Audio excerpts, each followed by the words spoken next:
How's it look? Say something and make a wave. Okay, I'm seeing a little bit of a wave. It's definitely not smooth, but I think that's just how it looks. In my mind, it should be smoother than it is. But it just like, it gets big and then it kind of disappears into nothing. When you're not saying anything, does it look like very thin? Yes. Okay, well, I think that's what you want. No, I agree it's right, but in my mind, it does seem like it should be more smooth. It's not up to your standards of beauty. Yeah, exactly.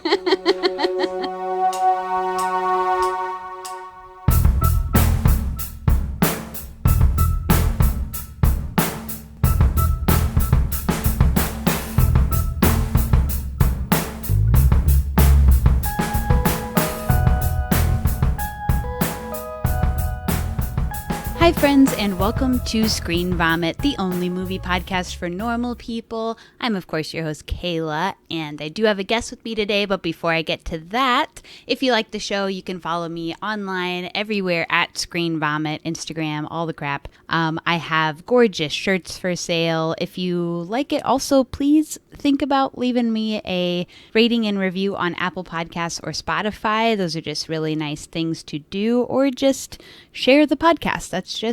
That's a kind way you can help me out. And it's free. Costs $0.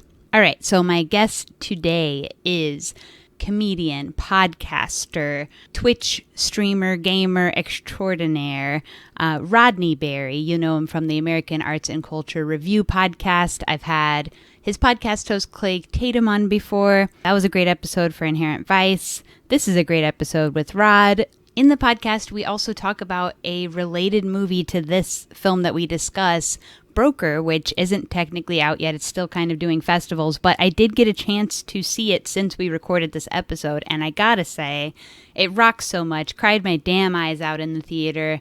Highly recommend not only this movie, spoiler alert, but also Broker was so good. And just announced, Rod is also going on tour with Whitmer Thomas this winter. So check out those gigs, baby, and check out this ep.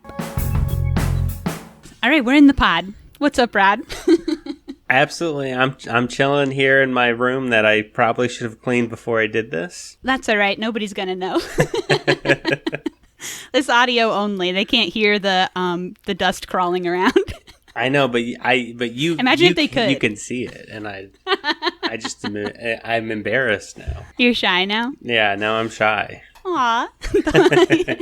I can barely see all the dirt and crud in your room. Yeah. I mean, it's absolutely nasty in here. It's caked up. Caked up and nasty. The wall's absolutely bare, though. What's going on there? Oh, that's just my style. You know, I got a very bare ass. Very clean style. Keep it bare. Keep the walls bare. You like them raw. Exactly. Yeah. Hell yeah, I respect that. Living the raw Rod lifestyle. Mm-hmm, exactly. Hell yeah. Rod, tell me about your relationship with watching movies. I know nothing about it. Besides that, I know that you have streamed yourself watching at least 2 movies. Other than that, and that you have a movie podcast. I love movies. I love going to the movies. Yeah. I probably love that more than actually watching movies. I love the activity of going to the movies. The experience. Yeah, the whole thing. It's like that's very fun to me. Mm-hmm. It's hard for me to watch. Are you a social going to the movies guy? You like to go with buds, or are you a lone guy? I could do either. I like to go by myself sometimes, especially if it's like something I don't know. Just like if I have that free time and I can go to the movie by myself, that's real nice. Are you a Stubbs head or what? I am. But I have not been using it as much as I need to.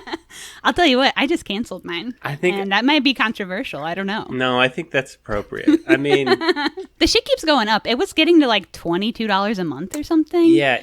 And I realized I hadn't gone to AMC specifically. I'd been to theaters, but not AMC in like months. And I was like, I'm just giving them money for nothing. Yeah. The last movie I went to see was not at an AMC. Yeah. Because I went and saw Heat at the Alamo Drafthouse. Downtown LA? Yeah, in downtown. I went there to see the Foo Fighters movie. There's a Foo Fighters movie? There was earlier this year. Huh. Right before R.I.P., our guy, the drummer, forget his name. Oh, yeah. Right before that, the Foo Fighters put out a movie that's like, they go to record an album. They like rent a house just to like get away and record an album. But the house is like haunted and fucked up. So it's like a scary movie about them recording an album. It's like extremely dad rock. Yeah. Dave Grohl, like every 2 seconds is like flipping birds and saying like, fuck off, fuck you, fuck face, or like whatever, you know, there's like way too many F-bombs, you know, not to be a prude, but. And did you like it? Are you a big Foo Fighters fan? I would say I'm an old school Foo fan. I don't know if I haven't like kept up with what's going on with Foo Fighters. I have no idea, but like their first 2 albums, I absolutely would rock. Right. Third one, you know, starts to wane, and then it's probably just straight up downhill from there. I probably haven't listened to like a new album they've put out. Couldn't tell you when. I'm sure there's probably some good songs on there, but I just have not listened to it. I don't know. Yeah, you know, like I have no idea. Yeah. First album, probably one of my fave albums. Which one's the first one that has Monkey Wrench, or is that? No, there's one before that. Oh, okay. What are the hits off of that one? Now I can't think of them, but I'm gonna look it up while you continue to tell me about your relationship with going to downtown LA. Going to I mean, getting to that draft house. It's crazy. It's actually, I don't mind getting to the draft house because I don't have a car. And okay, the car aspect of it was really atrocious. The one place in LA that it's easy to get to on bus, like almost from everywhere, is downtown. Oh yeah. And if I'm coming from work, I could just hop on the Red Line, and the 7th Metro is just the stop that has the Alamo Draft House. The Alamo Draft House is above the Red Line. It's like a straight line? Yeah. Oh, well, nice. You get out, and it's like in the complex that it's in. But everybody I ever meet there is like, it's a miserable time to get here. This parking lot makes me sick because you have to go up like the big like circle. Yeah, it's terrible. And then like when I went there, it was like all the levels were like closed except for the very top level. But like the top level elevator like doesn't connect to the one that gets to the Alamo. So like I had to like get off on a different floor and like switch elevators. I was like, what the hell is going on here? No, I just get off the train, I get off the subway, and then I'm right there at the Alamo Draft House. That's so you're having easy. A great time while everyone else is miserable. Yeah. Hell yeah. Do you have a fave theater? I mean, I guess the theater at the Americana, just because it's my closest one. I like that. It's like a really good theater anyway, but it's just What's great about it? It's got the seating, like the theater seating that I love. The reclinies? It doesn't like recline, but they are getting the IMAX. What's that thing called? The Dolby? Do you know about the Dolby theaters? The AMC Dolbys? I know about the Dolbys. They're getting one of those, and I'm really excited about it. Because the one in Burbank, we saw Elvis in, and it was great. I thought it was like a perfect theater experience. Yeah. Because the seats are great. Yeah. It looks great. It's like loud.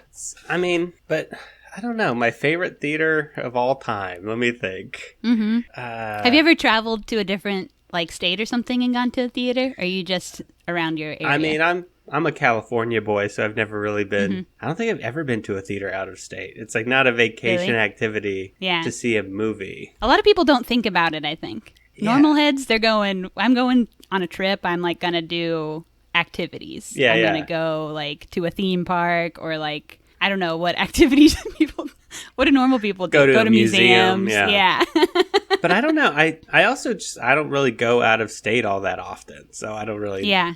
You stick to home base. Yeah. Because I'm in LA and then I go visit my mom again. And then that's mostly what I do. Mom's also in the region. Yeah. Correct? Yeah. All in California. Yeah. Central Coast and SoCal. And why would you leave? Yeah. It's basically perfect.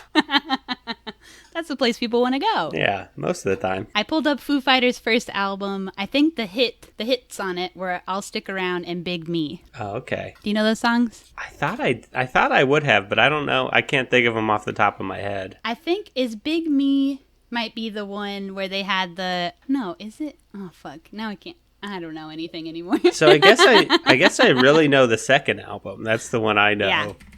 I think that's when they got like really big. Oh yeah, Big Me is the music video where they have like the Foo toes, like Mentos, but they're Foo. Oh my god, I do remember that. Yeah. You remember? Yeah, that music video was huge. Yeah. They had a lot of really I gaslit great... myself to think that I was wrong about that, so I just looked it up. And I was like, no, I'm right. They had a lot of really great music videos. Oh, yeah. Oh, yeah. Yeah, it is crazy how much money they used to be able to spend on those damn things. I know. And now, like, you can make a cool music vid, but, like, do people watch music videos? Like, not really, right? I was just talking about this with Whit, because he Really? just made a bunch, and he's like... Oh, fuck. Yeah, sorry. Sorry, Whit. No, I mean, he knows. He knows. Oh, I've been in a good amount of music videos, and not very many people have seen them, so... Yeah. Are you a music video star? Yeah. I've been in at least 2 music videos for Whit, but not any for his new album coming out. Yeah. I've been in a bunch too, but not in a long time. You've probably been in some of your own. No, I've never made my own. Oh, really? Well, unless you count, like, doing sessions or whatever. I have done, like, somebody filming me, like, professionally live on, like, a rooftop or whatever. Oh, but okay. I haven't, like, straight up made a music video. But nobody cares about my music. Well, I don't care about my music enough to go through all that. But I'll be in a music vid if people are doing crap. You ever going to direct a music video? You ever direct one? No, I've never directed anything. Any plans to? People ask me this a lot, and I think I am, I don't know if I have the talent to, like, be a good writer for something, and I feel like if I was going to direct something, I'd probably want to write it. Right. I had, like, one cool idea. This is such a lame story, but I had one cool idea that I thought of. And I started to write a script about it. But have you ever tried to write a script? Because it's actually, like, so hard. I'm not much of a writer myself. It's actually so hard and, like, tedious and not exciting to, like, write a script. And I think actually most of the actual writers that I know also agree with that. They hate doing the writing. So I actually didn't make it that far, and then I watched somebody else's short film that was not exactly my idea, but had, like, the core element of my idea. Close enough. They basically did it already. They did the work for me. Yeah, and, like, and that person's short was really, really good, and, like, way better. Even if I did make my thing, it would never be, like, as cool as theirs. So I was like, well, that's my career. Well, my career's already my over. Career's over. I don't think I'll ever direct anything either. So it's I just thought, since you're so interested in movies and especially short film, it would make sense. But it would make sense if I could convince myself to write something. Maybe. I mean, there's a lot of stuff I like that I would never do. I like a lot of music, and I've never been in like a serious band or even have tried to learn how to play music very well. Yeah, it's hard. I mean, it takes a lot of commitment and a lot of time. And, like, whom among us has either of those things at this point in history? I feel surprised that you don't act more. Do you have an interest in acting? I mean, you're just around filmmakers all the time. I mean, if somebody asked me to, if somebody asked me to act, I would act, but people don't usually ask me. And I'm not ever asking anybody to join. Yeah. If Whit and Clay are, like, working on something, I'm not like, what about me? Can I be in it? Yeah. Oh, yeah. Okay, I see. I would. You don't want to pressure your way in. I would never do that, even though it does seem like fun because it's all my friends hanging out doing something. Yeah. But I never am like, oh yeah, put me in it. But if they ever ask me to, I'm normally down. I feel like I don't even live in a place where people are doing film that much, but I get asked to just hop into stuff all the time. And as a person who lives in LA where people are making crap all the time, I don't know, it feels surprising that you're not just pulled into crap all the time. I think that part of it is that there's already so many people who want to do it, who are, like, outwardly, expressing that they want to do it all the time. That when it's like somebody who doesn't seem to care, okay, I'm like immediately, they go ahead and pass me over for somebody who wants to have a career as an actor. Okay, well, that makes sense. Yeah. All right, should we get into this movie? Yeah, let's do it. All right, we got quite a flick today. You have picked the 2018 film Shoplifters. What drew you to this movie? Had you seen it before? I had seen it before, and I had kind of wanted to rewatch it, but it's because I saw it in theaters. Oh yeah, I saw it, and I remember I really liked it, and it was a very sad movie. Yeah, it's a very upsetting little thing. But I thought it was really like very beautiful. I just really liked the movie, and I thought, hey, I could probably talk about that. I like that crap. Hell yeah. Yeah, this has been on my list forever. I had not seen it, but I've been wanting to for a long time. And if I go on my Letterboxd, I mean, there's like dozens of my friends have seen this movie, and they all have like 5 stars across the way. So yeah, I've been really wanting to see this movie for a while, but I was saving it for pod. Oh, okay. Well, I'm glad you saw it. I hope you enjoyed it. I don't know if you don't get down to that yet. No, we can't spoil at the top. Yeah. Oh, they said they liked it. So I'm going to go ahead and turn off the podcast. Yeah. I can't give a spoiler this early. Found out what I wanted to hear. Plus, what if I change my mind? Oh, yeah. All right, so cast for this movie. Well, first of all, it's directed by Hirokazu Kore-eda. He's done some other movies that are pretty critically acclaimed, but I haven't seen any of them, so I don't know if anybody else has. I also have not seen any of them. Yeah, some are on my list, though. Like, he's got some ones that look pretty cool, but yeah, haven't watched any. Yeah, I probably would really enjoy him because I like this one. It's got to have some similarity to this movie. Yeah, I think he explores similar themes in at least a couple other of his movies too. So I enjoy what he does with his themes in this film. So applying that to his other films, I think probably like him. Yeah, I should probably give it a shot. But it's hard. It's hard. It's hard sometimes to watch movies. Absolutely. When I'm at home, it's very hard for me to watch a movie. That's why I like the theater so much, because I can really. You're not a home watcher at all. I can really turn off. And just pay attention to the one thing. No phones. I don't even want to look at my phone. It's like so nice to not have it out. But when I'm at home watching a movie, I'm like, I should look at my phone the entire time. Yeah, and you can't really do that with foreign language because you got to be reading. Yeah, exactly. Yeah, so it's really complicated to read subtitles is what Rod's saying. Well, no. That's not what I'm saying. It's really hard to look at the screen and read the subtitles. Like, why don't they speak English? Yeah, I was looking for the dub of this. I thought maybe I could get an old school dub of the movie, but I couldn't find it. Rod heads, reach out. Yeah. If anybody, maybe with the hot link. Yeah, maybe some of the Rod heads, they can go out there and they can maybe make their own dub. Oh, yeah. Just for you, special. Yeah, a classic anime style fan dub. Yeah. Hell yeah. All right, so for other casts in this movie, I don't have much because it's a Japanese film and most of these people are just in millions of Japanese movies.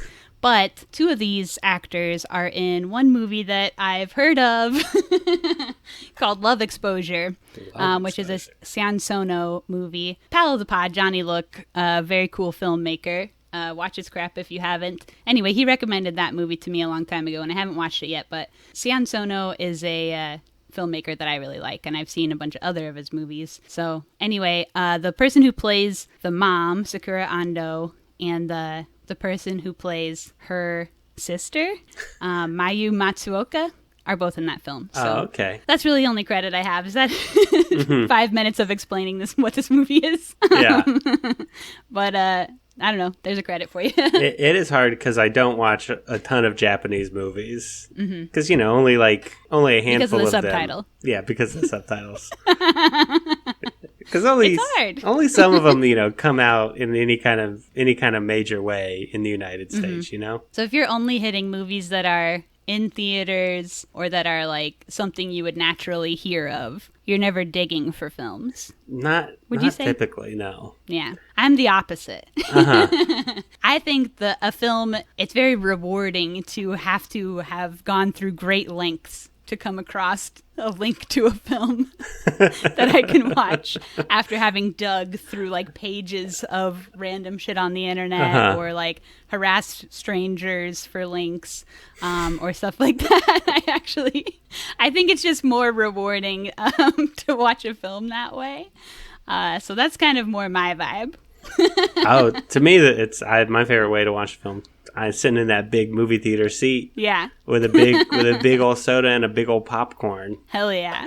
I do love a theater as well, but even when I go to the theater, I'm, this is so annoying to say out loud, but I'm always going to the art house theater. I'm always like in the theater alone watching the one weirdo film. I've definitely been there. We got the Lamley theaters all over. Yeah. Or maybe they're closing down. I don't know exactly. Are they closing? The one in Pasadena just closed. Oh. I don't know if the one in Glendale's open. I feel like I went there recently and I saw RRR. Mm-hmm. Say that again? RRR. It's... Rar. It's kind of funny. It is funny I've never to say. actually listened to someone say it out loud. Oh, really? I never thought about what that would sound like. Rar. So sorry, you saw this film at the Laemmle. Yeah, I probably saw Shoplifters at a Laemmle too. Yeah. Now that I think about it, I saw the Oscar shorts block for narrative shorts when I was in the area. They should let you vote on that damn thing. Let me vote? Yeah, you should get a vote on it. Who's watching more short films than you? That's true. Me and Kentucker Audley, the two people who watching short films in the universe. I don't think Oscar shorts are not really my thing, to be honest. Yeah, I wouldn't think Oscar so. films in general, yeah. You like a little bit more weirdo stuff. Yeah, I like the weirdo stuff. I like stuff with a little bit of crust on it. You know what I mean? I want to feel what's going on. Every once in a while there's like an Oscar, there's like one movie out of the 10 movies they pick that is like a little gem, but most of the time it's like Green Book or whatever. Yeah. Yeah. Like, okay. Yeah. That's like a movie that I guess my mom would maybe like. I don't know. They're just a little too smooth. Yeah. And some people really respect smooth filmmaking. And, that's fine if that's your thing or whatever, but it's just not for me. And when I watched that shorts block too, all of the shorts were like really devastating. Like, it was like really hard to watch them back to back to back. Yeah. It's like, okay, this one's about like killing all Indian people. This one's about like a black guy who's incorrectly imprisoned. This one's about like a chick who gets raped, or like it was just like back to back to back that. Yeah. For 2 hours or whatever it was. Oh my god. And man, that was like really. They don't got one nice little thing in there. No. So that was really like tough spiritually to sit through, and I wouldn't want to be on the screening committee if that's all you're watching. Oh my god. So I had to go see Jackass with Bud after that. Yeah. Oh my god. To cleanse my spirits. Jackass is also kind of like a series of short films, so I guess that's... It's like vignettes. Yeah.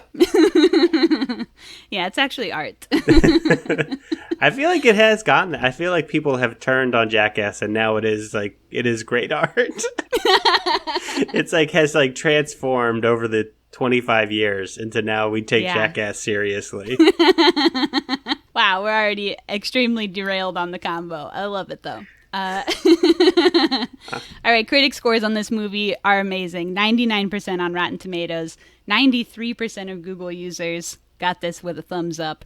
And this won the Palme d'Or at Cannes. So, good flick, certified. Pretty good. Hey, a pretty good job. Yeah. You know what? He did kind of a good job on this. Hey, congrats, man. Hey, y'all worked really hard on this. Great job. Very proud of everybody. All right, would you like to read a plot summary of this movie? Oh. I have one. Oh, yeah. Do you know how to read? I can try.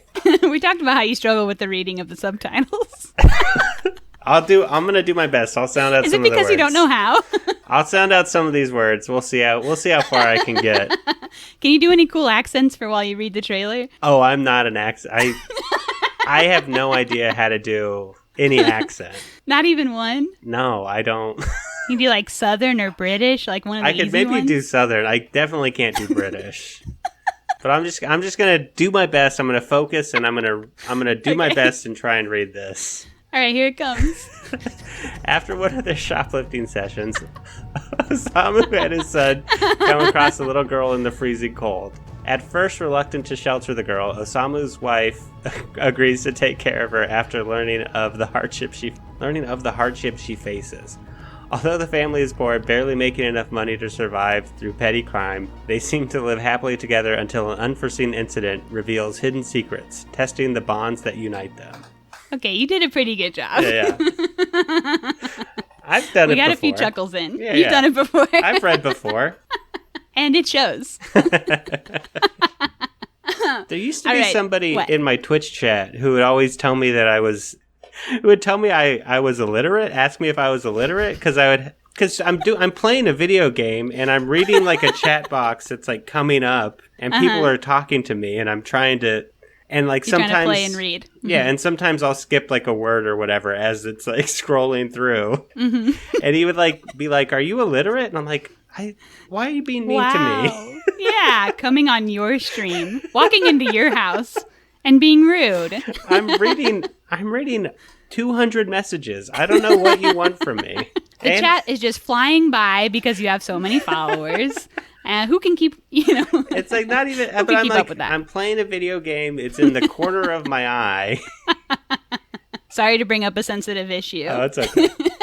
Yeah, it was just like a weird thing. And I was like, oh. That is weird, yeah. Don't come on the stream and be weird in the chat. Yeah.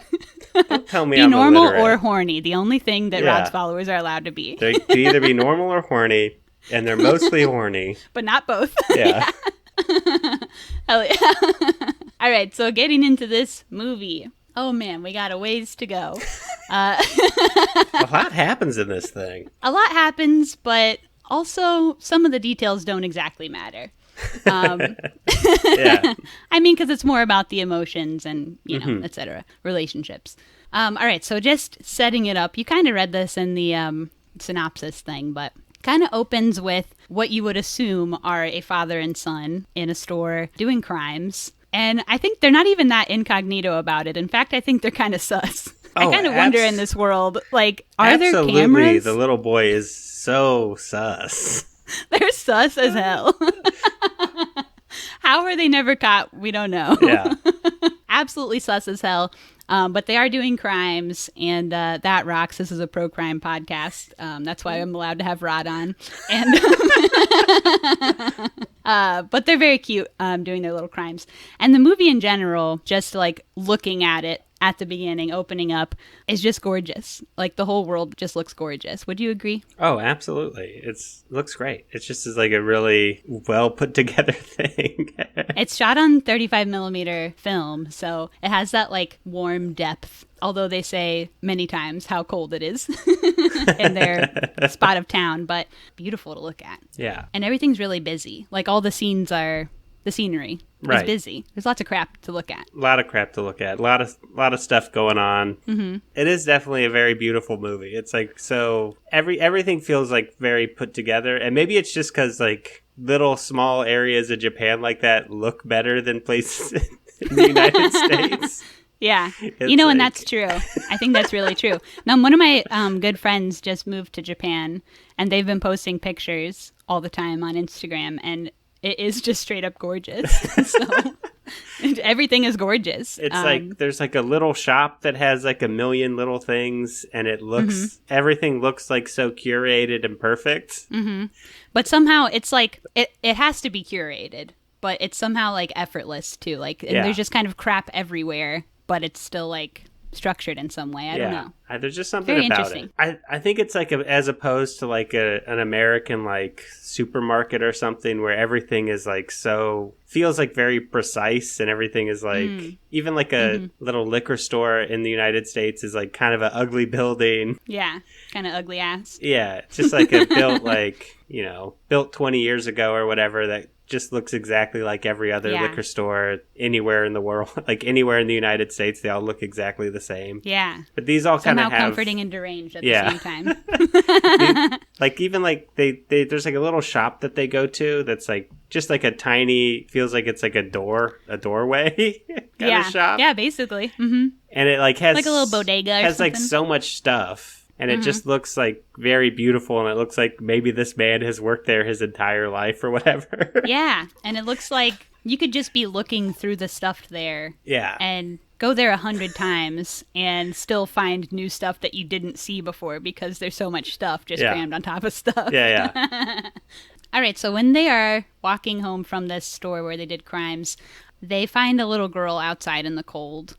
And just being nice neighbors, they take her home and give her some food. And then they go to bring her back home and hear her parents inside, like, screaming, saying, I don't want to be a mom. I don't want to be parents, basically. Something like that. Yeah. And sounds like they are physically fighting, too. Like, there's a lot of noise coming out. Sounds like some violence is going on, for sure. Yeah. Sounding not very chill. And so they take the girl back to their house to stay. They keep her like a stray. Yeah, it's just like you find a little girl outside and you feel bad for her and you go ahead, you keep her. Yeah. I mean, any one of us would do it. Yeah. Well, I mean, things seem bad over there, so maybe we'll give her a couple days over here. She can hang. Yo, she's chill. Yeah. She's been really chill about it, so she's welcome to stay here. Yeah, and they're kind of like, as long as she's chill and they don't ask for ransom, then that's how they justify. This is not a kidnapping. This isn't a kidnapping. We didn't ask for ransom, and she's being very chill. Yeah. I think that's exactly what they say, but in Japanese. I believe that's the line, yeah.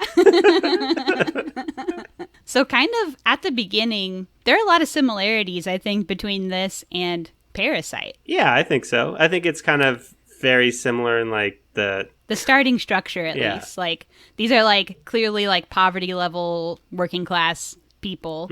We've got multiple generations living in one building. Yes. The house is almost kind of similar. Like, it's just full of like so much stuff and collectibles and knickknacks and whatever everywhere you look. And kind too small, and everybody is like everyone's kind of fighting for any amount of little space that can be their own. Willy Wonka style. Yeah, like I think the little boy like lives in a cupboard. They all share one bed. Yeah. Everyone is fighting to sleep with the grandma. Yeah. And they're a crime-doing family. Everyone in the family does their bit of crime. They do a little crime.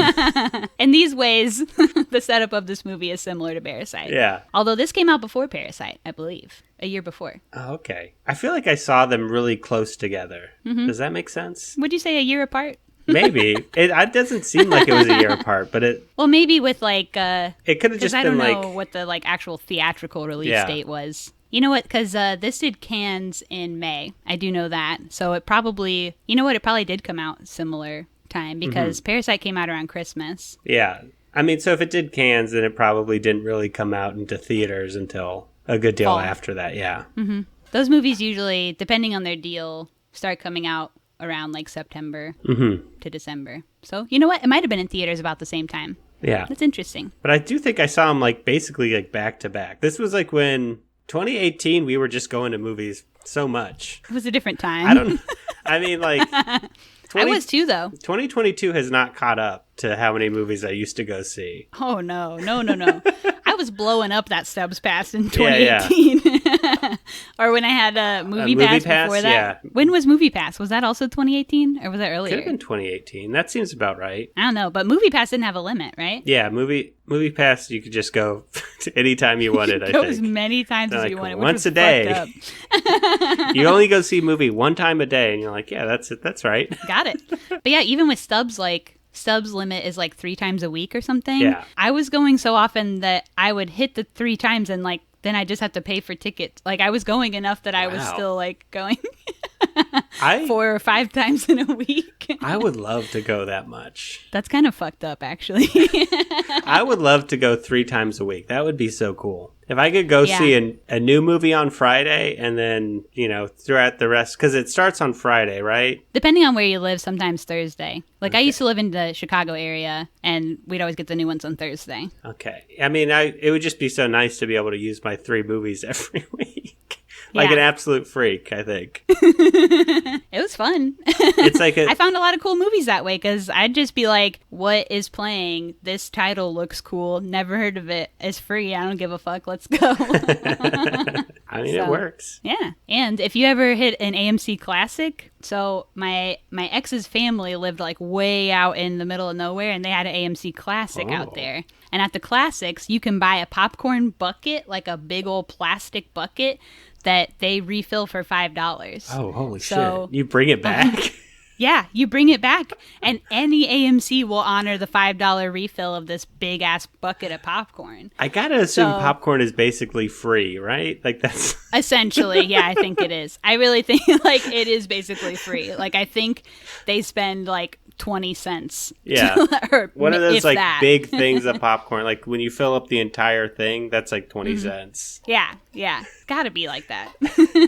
And, like, if we sell it to people for $10, we're making a huge or more. profit. Like, I feel like popcorn's even more than that these days, at AMC at least. Oh, yeah. I mean, and also, they can sell it to you in such a huge fucking quantity. Like... Same with sodas, though. The sodas, it's like... The sodas are unreal. Do you want, like, a human amount of soda, or do you want, like, a gallon? You want to drink a gallon of soda while you watch the movie? Like, literally. I usually am sticking to the kids packs these days if I go to AMC, unless I'm really hungry. The kids pack the kids pack, it's like $7 or something. You get a little popcorn, you get a little soda, and you get a little candy. I just need little soda. I don't need it doesn't need to be big all the time. No, a normal size. Yeah. Just for just a regular human amount of sugar water. I'm not really that huge on soda anyway. I just want to taste, you know? I just want to wet my whistle. My girlfriend, I think she doesn't, I don't know if she likes soda, but she likes to go to the Coca-Cola freestyle machine and just press the buttons for... She just likes to push the buttons. She likes to press the buttons for like 10 minutes. Just like... No drinks involved. She'll like get a little bit of this one, and then she'll go back and like get another one, and until the cup is full. She's doing suicide. Yeah, she's doing a suicide, but it's like in her head, it's like very calculated what she's doing. Oh, okay, she's got a recipe. Yes. Like when people do like the TikTok Starbucks orders or whatever, but she's just doing it for the freestyle Coca-Cola machine. For the freestyle Coca-Cola machine.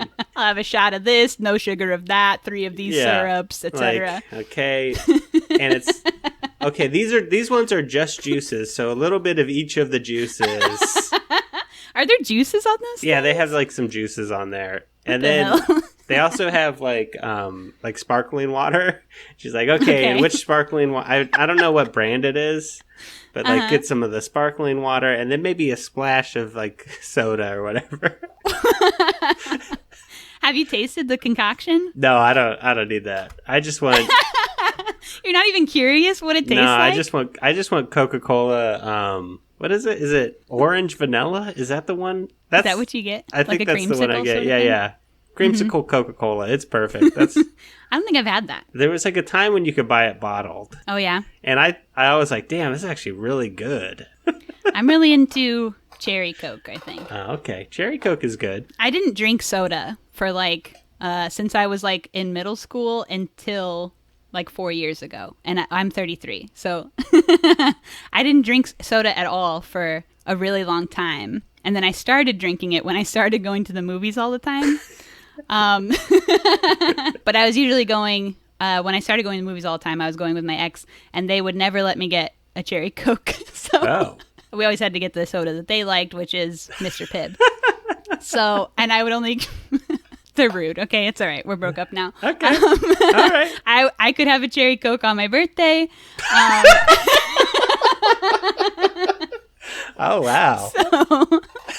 So you know, I have like a special treat aspect aligned with Cherry Coke in my brain now. Because when I started drinking soda, it was like I'm only allowed to have it when it's like my special day. It's got to be your special day. It's got to be my special day. So not only is it a tasty soda, but then I have like that special treat, like psychosis around it. It's like eating a birthday cake. You're just like... This is like a demented fact to share. Maybe go ahead and edit this out. Yeah, who knows? Who knows? Now I'll leave it in. I don't give a fuck. You know, sometimes you're in a relationship and you go, everything's normal until you get out of it and you go, that's so weird. Wait, hold on a sec. Yo, why was I just chill with that being the rule? Well, at some Never point, got my own soda. At some point, you get the rules and you're like, these are the rules and I don't want to fight. Yeah. You know what? Facts. All right. Anyway, moving on. Okay, so their house. Yeah, so they live in like basically a 2-room house, not like a 2-bedroom house. Like there are 2 rooms in the whole house. Yeah, right? I think so. It's kind of hard to get like the exact how things are laid out because it's there might be like a tiny kitchen that's like sunken. Yeah. Because there's one scene where we see like some kind of auditor or something come over, and it looks like they're in like a tiny sunken kitchen at that point. I almost want to call it like a shack, but it's really not. Like it is a house, and it's in between like apartment buildings. Yeah, right? it just has like like sliding glass doors or something that open. I think that's part of why the auditor is there, right? He wants to try and buy the property to probably build more apartment buildings. You know what? You're right. Yeah. Yeah. I forgot why he was there, but that is it. Yeah, yeah. It is kind of just like a weird... It's probably such like an old house. Yeah. It's like designed for in a way that we would never think of living now. Yeah. I don't know. Yeah, I guess so. So I'm like, some people live in different ways, and is that just like more of... Oh, maybe. Do Japanese people live differently? Yeah. No, that's a good point. You know, I don't know. It could be a cultural thing. Yeah. It might be really cozy for them because it's like grandma's house too. Yeah. It does look cozy. It's tiny, but it looks cozy in there. We all make concessions, yeah. you know. All right, so let's talk about the family. The, I guess, quote-unquote family. Because as we find out as we go on, none of them are actually related. But we don't find that out for a while, I think. We just kind of assume based on how they treat each other. Yeah. And there are like times where they say, oh, she's my sister or whatever. Mm-hmm. They're kind of queering the narrative of family. Yeah. Yeah. So, for all intents and purposes, we have a mommy, a daddy, mommy's little sister, aka an aunt, and then the children, you know, quote unquote, brother and sister, although we just have described the abduction of the sister. Yeah. And then the grandma. We got all these people living in this 2 little rooms. All of the actors, incredible. I love the casting on this film. The mother, the person who plays the mother, I think is my fave. She was so cool. She was very cool. So cool. Both. Do you have a fave? I mean, to both the little kids. Anytime I see a little kid and it feels like they are acting, I think the little boy especially. I was like, wow, he's like really good. I don't know. Because I feel like most little kids, it's like hard for them to even pay attention or not get bored. Yeah.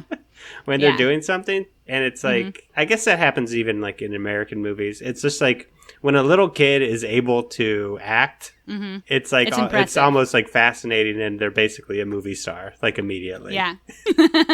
Did you see Come On, Come On? I did not see it. I've heard good things, and I've heard bad things. Bad things? I've heard somebody told me they didn't like it. I don't remember who. Sometimes I do, and sometimes I do deliver groceries to Mike Mills. Really? Yeah. Wow. What's he get? He gets a lot of water. Yeah. Big hydrated boy. Yeah. He likes to stay hydrated over there. Hell yeah, respect. I can't stop drinking water. I'm thirsty as fuck, to be honest. You're basically Mike Mills now. Basically twins with Mike Mills. Wow, we both love drinking water. That's actually really cute. Yeah. I just brought that up because that was like, the kid in that movie is one example of like a fucking amazing child actor that is like so unreal that you go, what has happened to this child to bring him to this level? Because it's like insane. He's so good. Anyway, that was why I brought that up. But I mean, I think, but really all the performances are really great. I might go check it out. We'll see. You won't watch it. We'll see. If I somehow am around people who want to watch it, if I'm with like another person, I can watch a movie and not look at my phone. But as soon as I'm by myself, I'm just looking at my phone. They say something in the movie and I'm like, oh, I should look something up. I should Google something. Yeah. Damn, it can be disastrous. When I'm watching movies for the pod, sometimes I struggle because I'm also taking notes in my phone. So then I do a little notes and I go, oh, I got a notification from something. Oh, what's going on Instagram? Yeah. And then, you know, we have to do some rewinding. But it's detrimental because I have to be on my phone taking notes. So what do you do? That is true. It's the only way you could take notes is on the phone. It's the only way. Well, because then I copy paste them into another thing. I don't have time to be, you know, transcribing in a handwritten What the fuck? Yeah. I don't even know. Like, do people still write by hand? I feel like I would get a hand cramp or something just from being out of practice. I've always been bad at it, and I'm glad that it's basically disappeared from my life. When I try and write by hand now, it is sloppy as fuck. Because I'm never doing Sometimes it. I have to think of what letters look like. I get ahead of myself. I just want it to be done as quick as possible. Yeah. Yeah, writing by hand is kind of twisted. It's embarrassing now. It's embarrassing. Yeah, I'm embarrassed by it. Yeah, and I wouldn't do that. So, got to be on the phone. All right, the characters.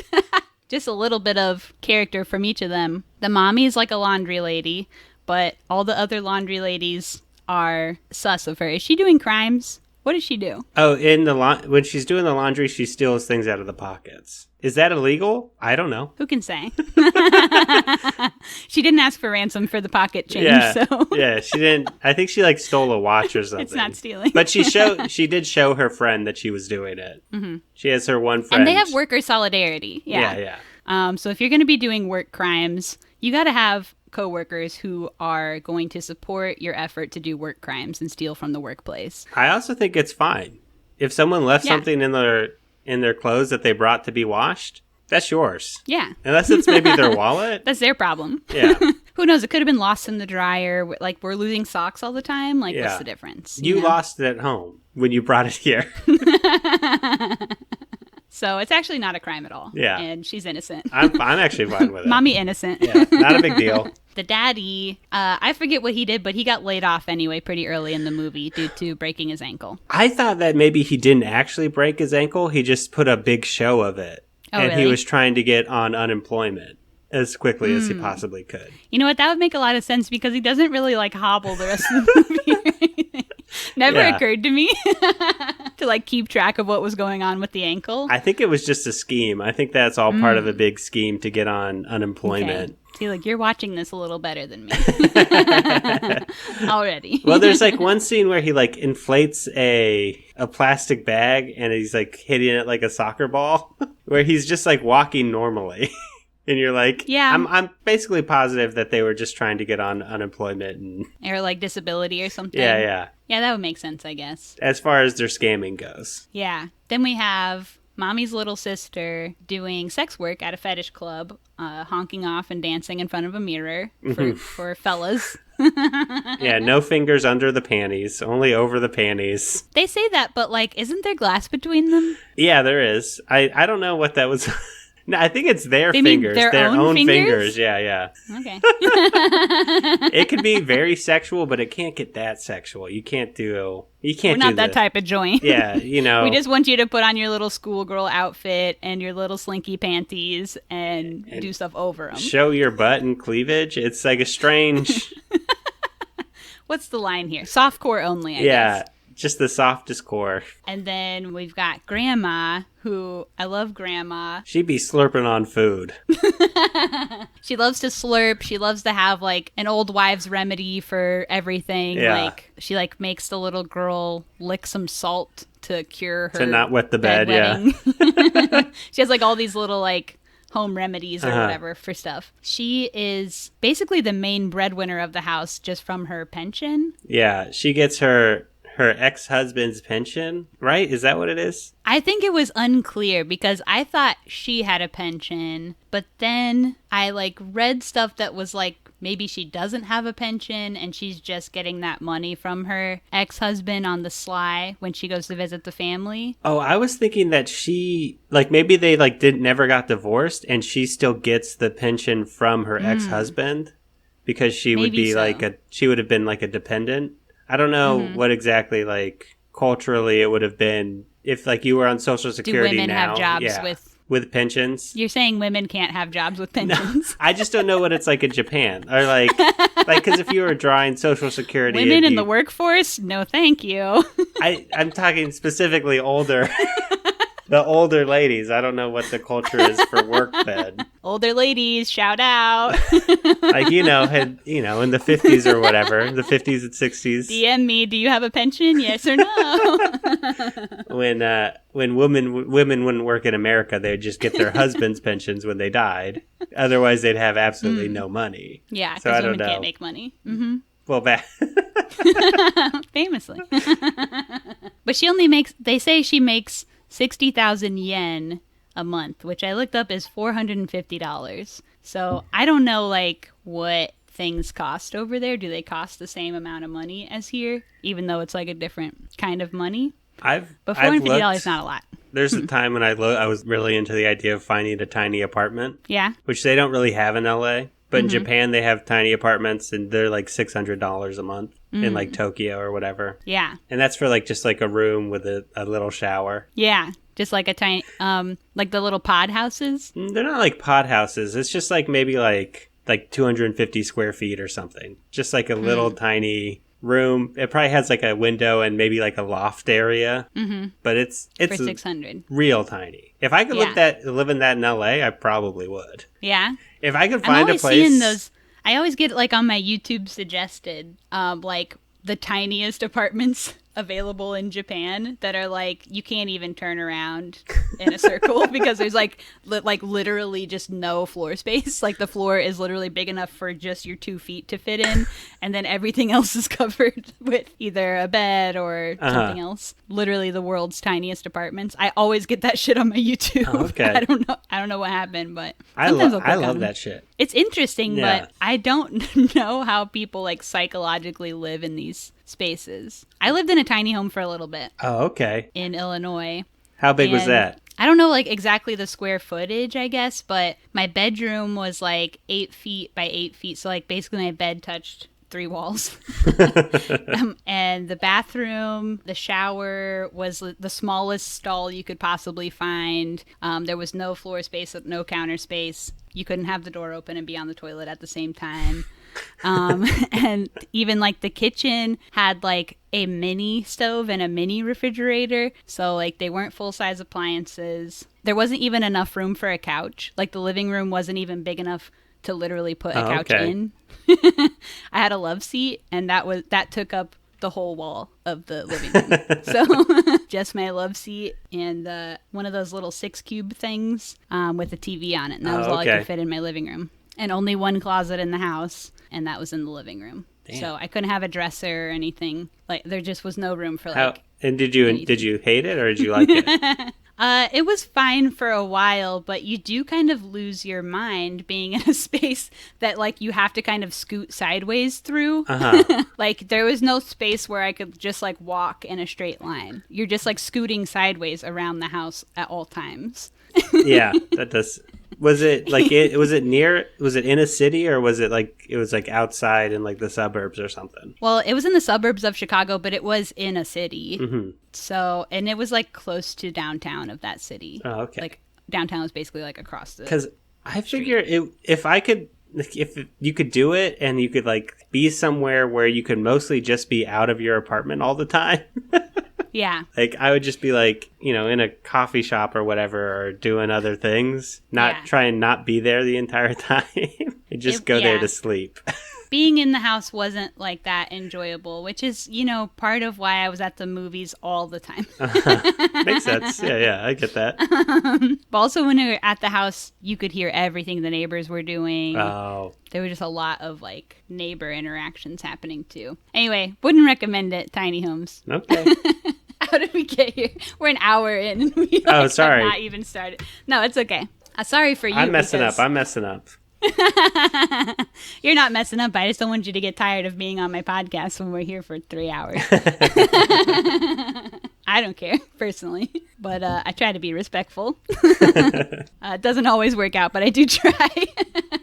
Okay, so we talked about Grandma. She's on pension, famously. And she's kind of the glue of the family. The actor who plays the grandma, Kieran Kiki, sadly passed away 3 months after this movie premiered. So, R.I.P. Grandma. So at the beginning, we don't know that they're not all related. We assume that they are because they seem like they are. And they refer to each other with familial names. But I think one of the first inklings we get that they're not all related is when the son, he has like a moment where he gets frustrated, doesn't want to call this girl that they kidnapped his sister. And so he kind of runs off. And the dad goes to find him and tries to get the son character to call him dad, which he won't. Yeah. So then you go, is he also a stolen child?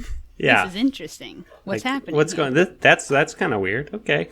Or is this a stepdad situation? Yeah. Was my second thought. You know? Oh, yeah. You get a stepdad who's like obsessed with Just go ahead, call me dad. call me daddy. Come on, just call me dad. You know, One so time. It could have Try it out. could have gone either way, but you know, it ends up that they're not. Yeah. They're not related. And kind of the more that we learn about the family and the characters, we kind of learn that they all come from some type of struggle, some type of struggle situation, some kind of lost background. Yeah. I saw one review that explained it like they've all been abandoned by whatever type of situation they were in, whether it was family or jobs or whatever it was, that they've been abandoned by kind of society and pushed to the margins. Yeah. So it's an interesting way to think about it. And while, you know, this theoretically is kind of like a kidnapping movie, it's not disturbing. It's not played in a disturbing way. I think that we are also, as viewers, kind of like, she probably is better off with them. Yeah, they're being like pretty nice. So this does, and it's like there's the details of it, of like the parents never filing like a report with the police about their missing daughter. Right. Mm-hmm. Or maybe like they had the child for 2 months or something. They had her for 2 months, and then they thought that her parents murdered her. Yeah, so they had her for 2 months and then see her on the news. And yeah, the news or cops or whatever assume that her birth parents have murdered her. Murdered her and hid the body somewhere. Yeah, because they were being sus about it and they never reported her missing. Yeah. Yeah. Which is very strange to do. Yeah. But they didn't want to be parents, as we knew. Yeah. And yeah, like knowing that that is her familial situation, and then seeing her in this environment where she's experiencing tenderness and love and being really appreciated, and also kind of, while we're learning about the other characters, she's seeing people that are like her. She's seeing people who have been hurt that are normal and loving, you know. That is just kind of powerful and nice. It is very nice. It does seem very sweet. It's sweet. As far it's as kidnapping goes, as far as kidnapping goes, it's very sweet. But after they see her on the news, they have to change her name and cut her hair and give her a new identity, basically. Yeah. I think that is one of the first of many really definable moments in this film where a character is faced with like a moral qualm. So she has to decide, like, is it better to lie about who I am, change my name, be an entirely different person, and get to stay living with these nice, gorgeous people? Or do I be myself and tell the truth and reveal my true identity and cause a whole commotion, and I don't get to live here anymore? Well, and everybody is going through the same thing. All the adults, anyway. Yeah. They're like, should we just bring her back and let everybody know that she's fine?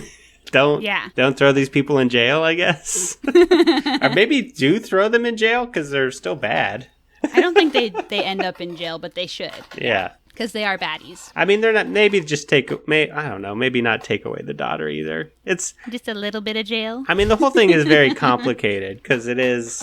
It's a whole bad situation for this little girl. But the situation she's going into that's slightly better is still bad. Yeah. That the little boy is like, you know, a person that doesn't exist really because he doesn't go to school. Nobody knows where he is. He just has nothing, like, no way to identify him in any possible way. It seems like he has been with this family for a long time, too. Yeah. And how old would we say his character is? 10? Is he maybe 10? Yeah, 10 would be like 10-ish would be my guess. Yeah. And he has no recollection of his birth family, so you have to think he was maybe taken around 2 or 3 or something, like before you're making memories. Yes. I mean, because they found him, like, I guess Are we skipping too Spoiler. much? Yeah. Well, we can say, that's okay, that it's implied that he was found in a car, that he was taken from a car. But we don't have a lot of details for a while on that. But that's all we know. Mm-hmm. And yeah, so he's been with the family for a while, but has, basically no identity.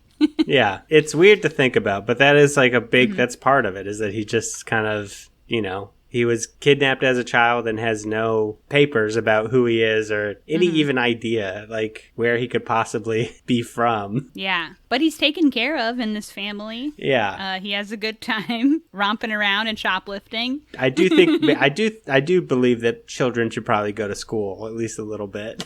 At least a little bit? Yeah. I think maybe shoplifting isn't the best family hobby, I guess. That's like not the best thing to learn. Could be cool to steal with your parents. It could be kind of sick. That is true. You've never done any crimes with your parents? Maybe I have. Name one crime you've done with your parents. I mean, maybe my parents were doing a crime and I wasn't even thinking about it. That's fucked up. My dad's a famous criminal. I caught my dad printing money when I was a kid, and I don't know what he did with it. What? Yeah, that's true. That's actually true. And, kids say the darndest things, famously. And, like, if a kid sees something, they don't know, and you just go around and say it to everybody. And I remember bringing it up one time when a lot of people were around, that I saw him printing money. He just was like, what are you talking about? And you've never talked to him about it, just you and him?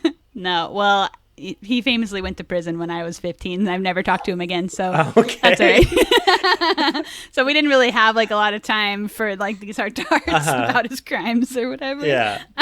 Okay. But I do think he got off scot-free for that one because there was no evidence. But, some others were on the books. Anyway, so the child's moral qualms when she's having to decide between becoming a whole new person or staying true to herself. We see a lot of these kind of like issues come up throughout the film. Even like the one sister who's a sex worker, I think doesn't like love what she's doing. She seems like uncomfortable about it, but she has to make money.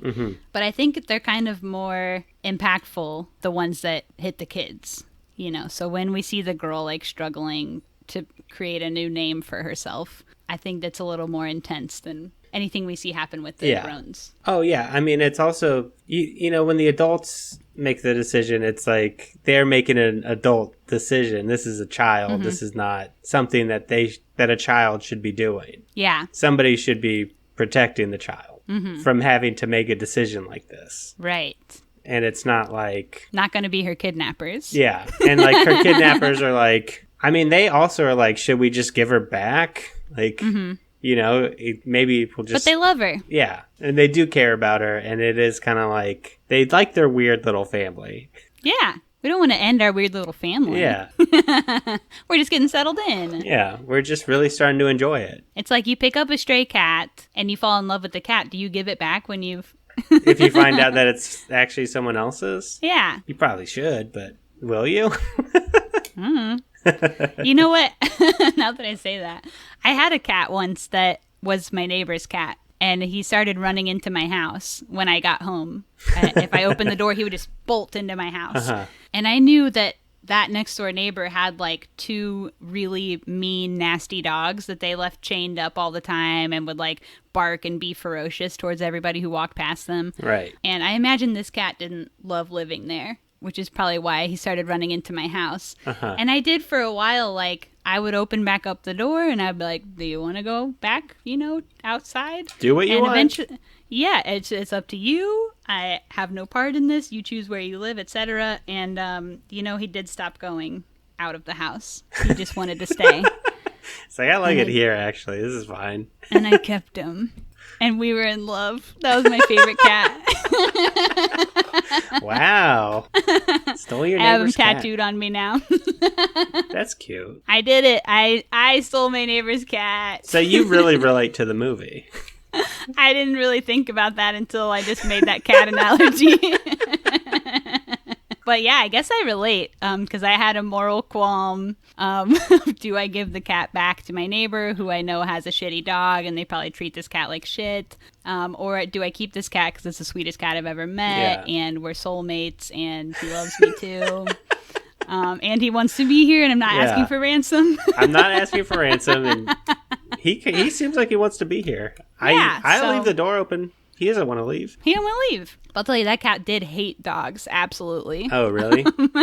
Well, I tried to watch my mom's dog once when she went on vacation. And that dog has no idea that cats are, like, even alive. Like, cats, like, do not register to it at all. Would just walk through the room, like, looking around, doesn't give a hoot about a cat. Yeah. And that cat just ran up to that dog and just, like, launched and grabbed his ass and just started biting all over him.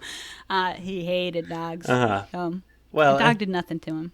Dogs that are just chained up outside are probably, I mean, also kind of a sad thing. I don't like to see that. It's been a while since I've even, like, it'd be insane to me if I saw somebody who had a dog just chained up outside now. Yeah. But as a kid, I would see it all the time. And they would just, like, dogs that would just bark at you. Yeah.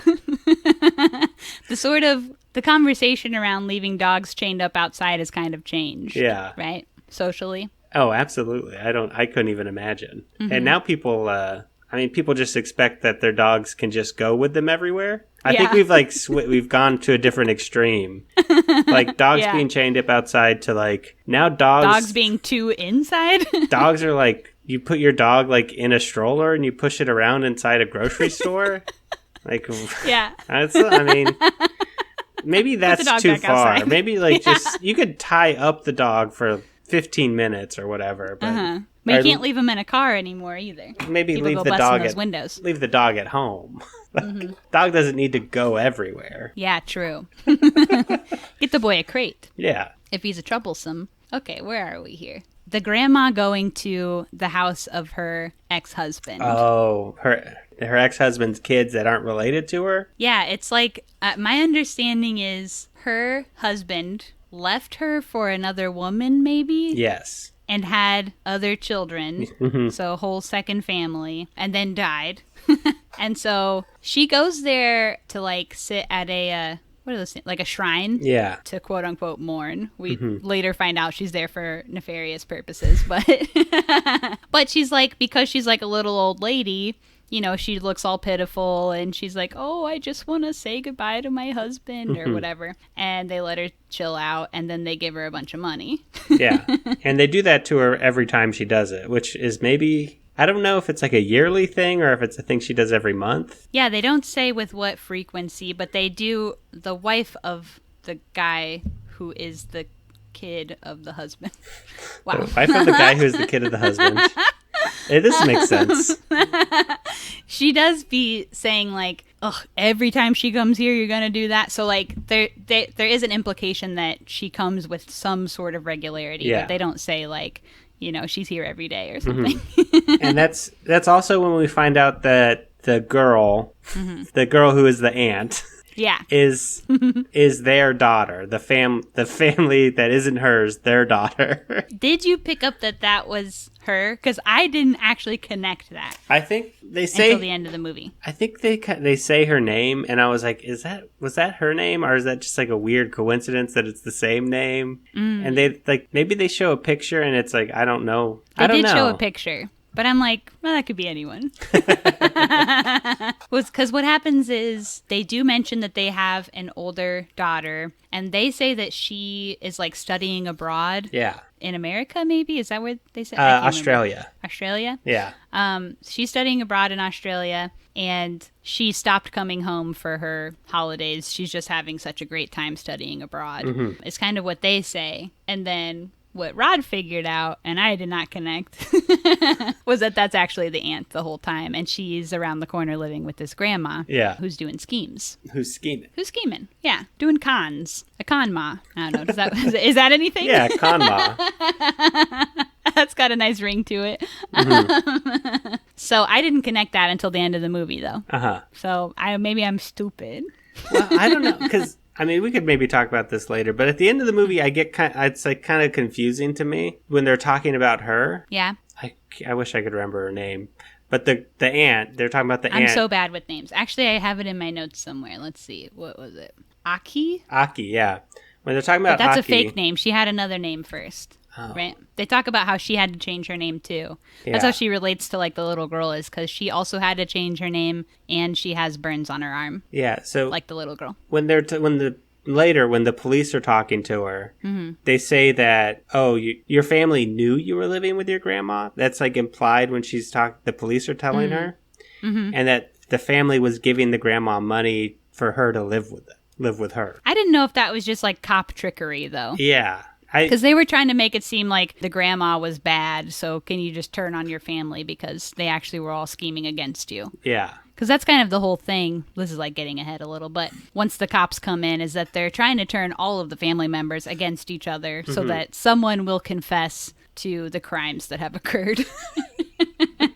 And they won't just like stick up for each other. Yeah. So, I don't know. Who can say? I feel like that was cop trickery. But yeah, I think so too. I don't know. The grandma was nice to other schemers, I believe. Grandma's cool. She's cool as hell. She's a sneak trickster, and she comes in looking sweet, but then she does a little trick. She does a little sneak. Yeah, then we change seasons. At the beginning of the movie, they're talking about how cold it is all the time. Suddenly, they're talking about how hot it is all the time. And they do look sweaty. Yeah. They seem hot. I think this movie is cool because they don't ever, like, explain too much. They're never saying, like, out loud a lot of what's happening. You're just kind of picking it up. That's one cool way to like kind of show the passing of time without having to say anything about it is like, well, it was cold, now it's hot. Yeah. And we've all been there. We all know how that works too. Yeah. So it's like been a few months. We're not going, well, it was June. Looks like it just turned July. They're not like showing the big calendar flipping through. Yeah. Like, oh, okay, now it's just... Now it's Christmas. Now it's August. Okay, perfect. Yeah, it's very subtle, quick, in and out. We have enough understanding of how the weather works to know when it is in the seasons. Yeah. And then in that way, you're also picking up that like a significant amount of time has passed. Yeah. Like it don't change from cold to hot in like 1 second. So months have gone by. Maybe a year. Who can say? And there's just like a lot of wholesome scenes of them doing family stuff together, being loving and caring to each other, just like having really sweet relationships. A little bit more shoplifting. Yeah.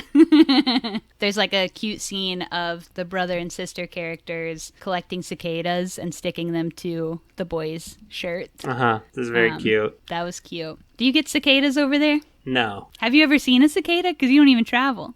No, I don't think I ever have, no. Wow. I'm like stepping over cicadas here. They're nasty? Are they loud too? They're loud, but I kind of like the noise. I think it's like comforting or something. I'll be listening to cicada tracks to go to sleep. Oh, okay.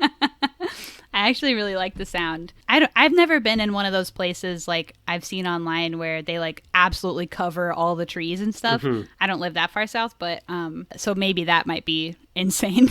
That might be too much cicada. Yeah. But like a normal amount of cicadas I enjoy.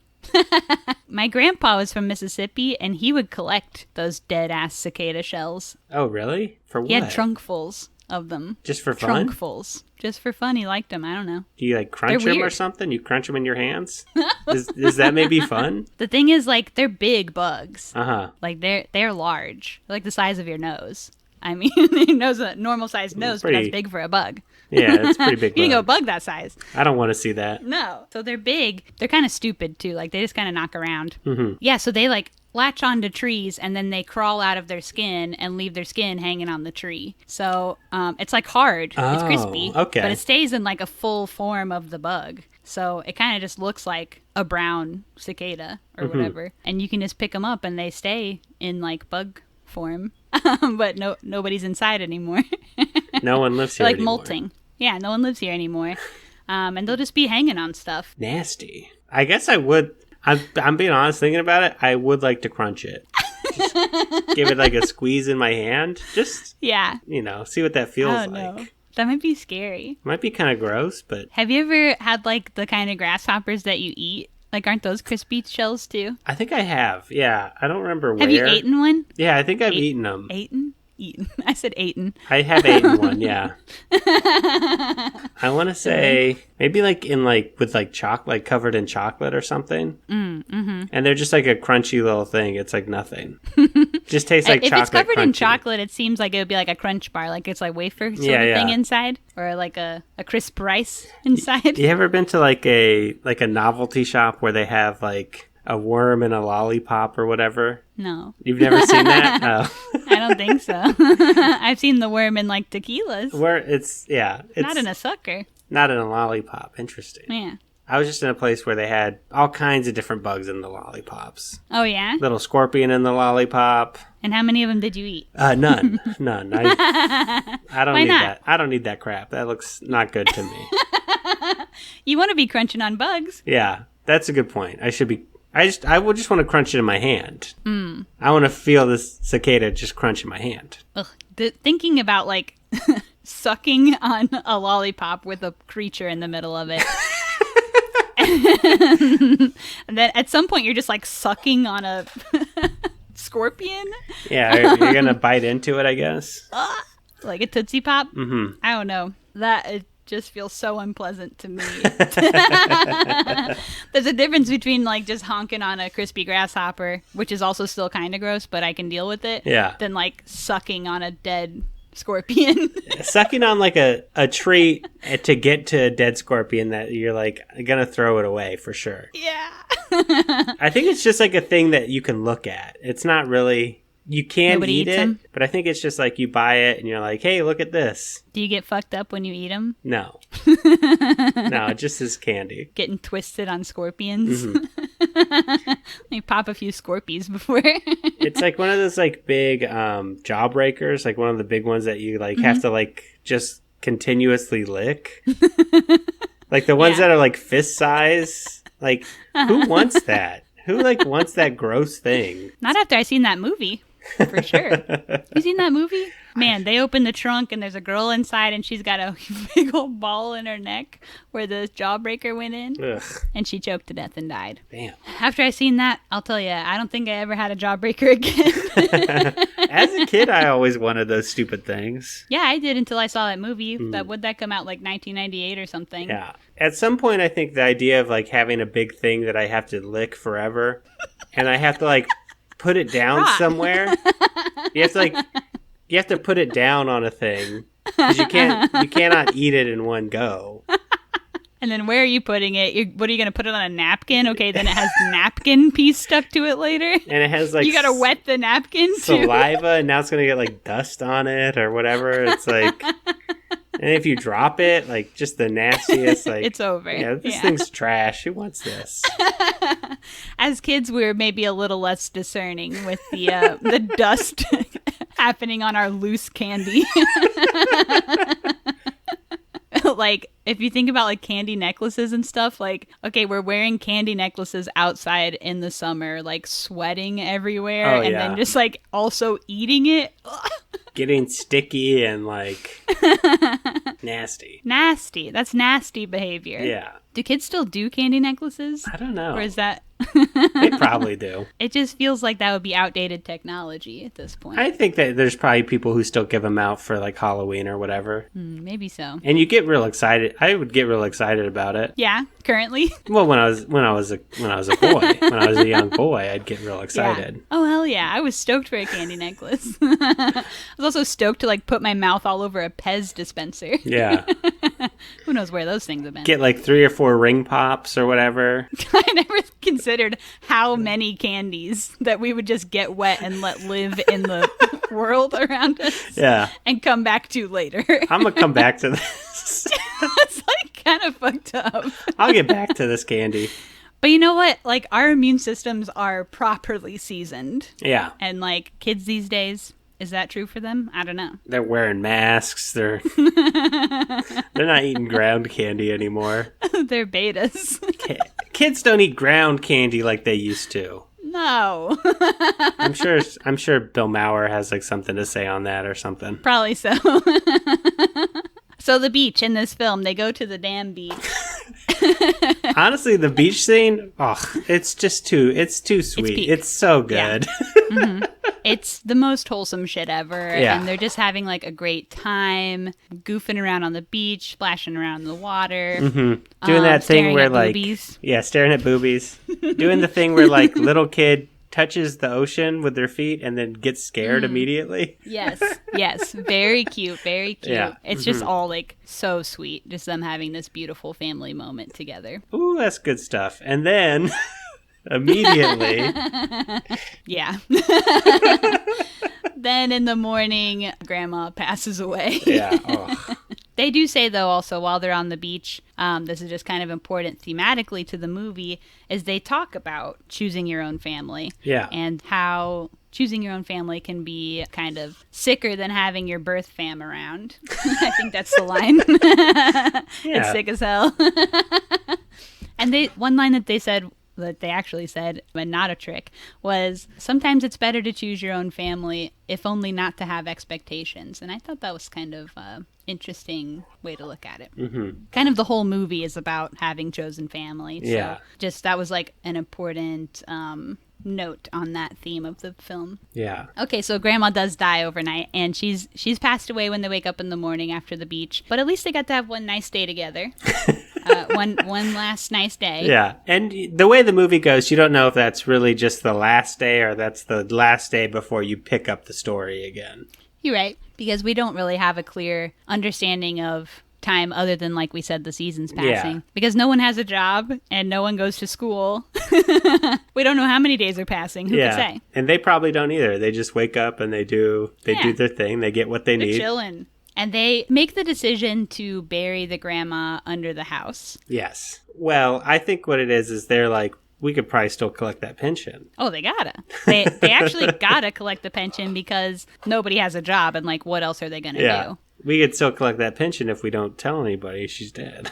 And that's part of it, but also another part is that if we called cops to this house, we have 2 kidnapped children on the premises, and one of them has been on the news. Yeah. And also, well, I was going to say, when that surveyor person comes over, the grandma makes a point to reiterate how she is the only person living on that property. And I don't know if that's like for some kind of legal purpose. Yeah. Like, is it a scheme that the whole family's living there in some way? Because the kids make sure to run away. Mm-hmm. And then she says, no, it's just me here. Nobody else. Yeah, I think it's likely a scheme. But I don't know how. I don't know how all these schemes work. I think when you're a schemer, you probably have a lot of things that just kind of, but other people don't.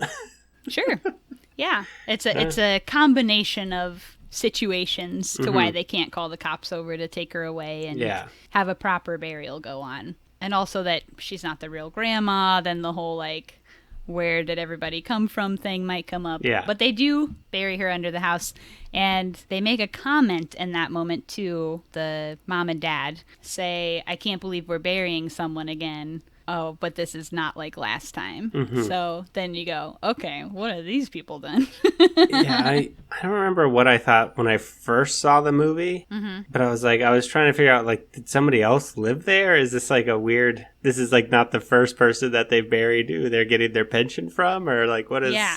It does make you question what's going on, what's their scheme, and why have they decided to live like this? Yeah, because everyone here has a scheme. They've all come from somewhere. They've got something they're running from, or something. So we aren't given the parents' story for a lot of the movie. So yeah, it is interesting. And then again, the kids are asked to lie about the grandma. Yeah. They're asked to never mention that she was anywhere. If anybody asks, there were 5 of us on the beach and not 6. Never had a grandma. We don't know her. Yeah. Etc. Yeah. Crazy thing to ask kids to do, but... Yeah. And, like, that's such a heavy thing to, like, ask a child to regularly lie about something. Yeah. Like, maintain a lie, or else, like, we're all caught and the family will be disbanded. Yeah. It's kind of the implication. So there's like a lot of pressure on this too. And it starts to wear on them.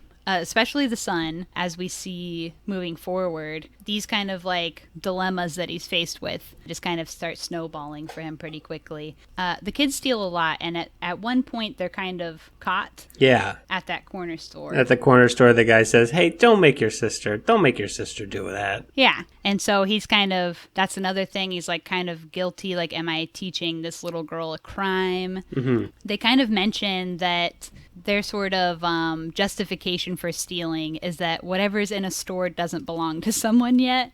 So, like, stuff in stores is okay to steal. Yeah. Because it's in a store. It doesn't belong to anyone. Yeah, but then they're going through a parking lot, and he breaks into a car, and he steals, I think it's like a Chanel bag or something. He steals a purse out of someone's car. Mm-hmm. And he says, I don't know. I do it sometimes. Yeah. He tells the boy who's like, I thought we only stole from stores because it doesn't belong to anybody. And that purse belongs to somebody. Yeah. That car belongs to somebody. And then that also brings up when they stole him out of a car. Was that what you guys were doing? Was just looking for purses in cars? Mm-hmm. So, like, was the theft of me meaningful?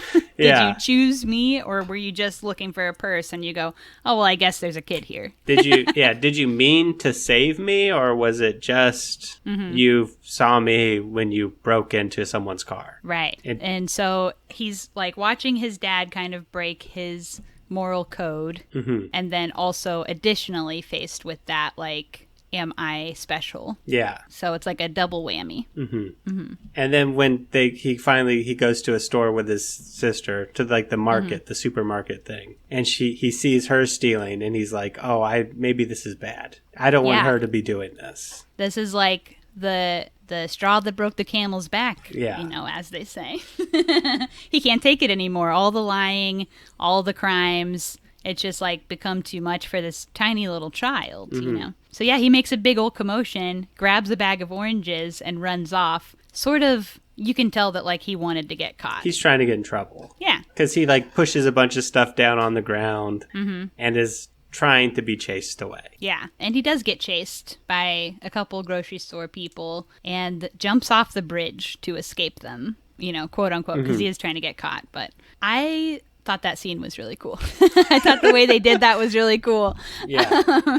Because they kind of imply that he is severely injured, so you don't even know for a second if he like lived. There's like a second where you're like, did he commit suicide? Because like you see the oranges like very beautifully roll down the hill. Like in the background. All you see is the oranges sprawled out rolling away, and then the little girl standing over him, like looking horrified, like screams and runs away. Yeah. Looking very distressed. Yes. So. It definitely is like for a second you're like sick because it's like, oh no, is that it? Is like the boy gone? And you do find out he just broke his ankle. Yeah. Or he broke his leg, whatever. Yeah. So his leg must have looked fucked up. Yeah.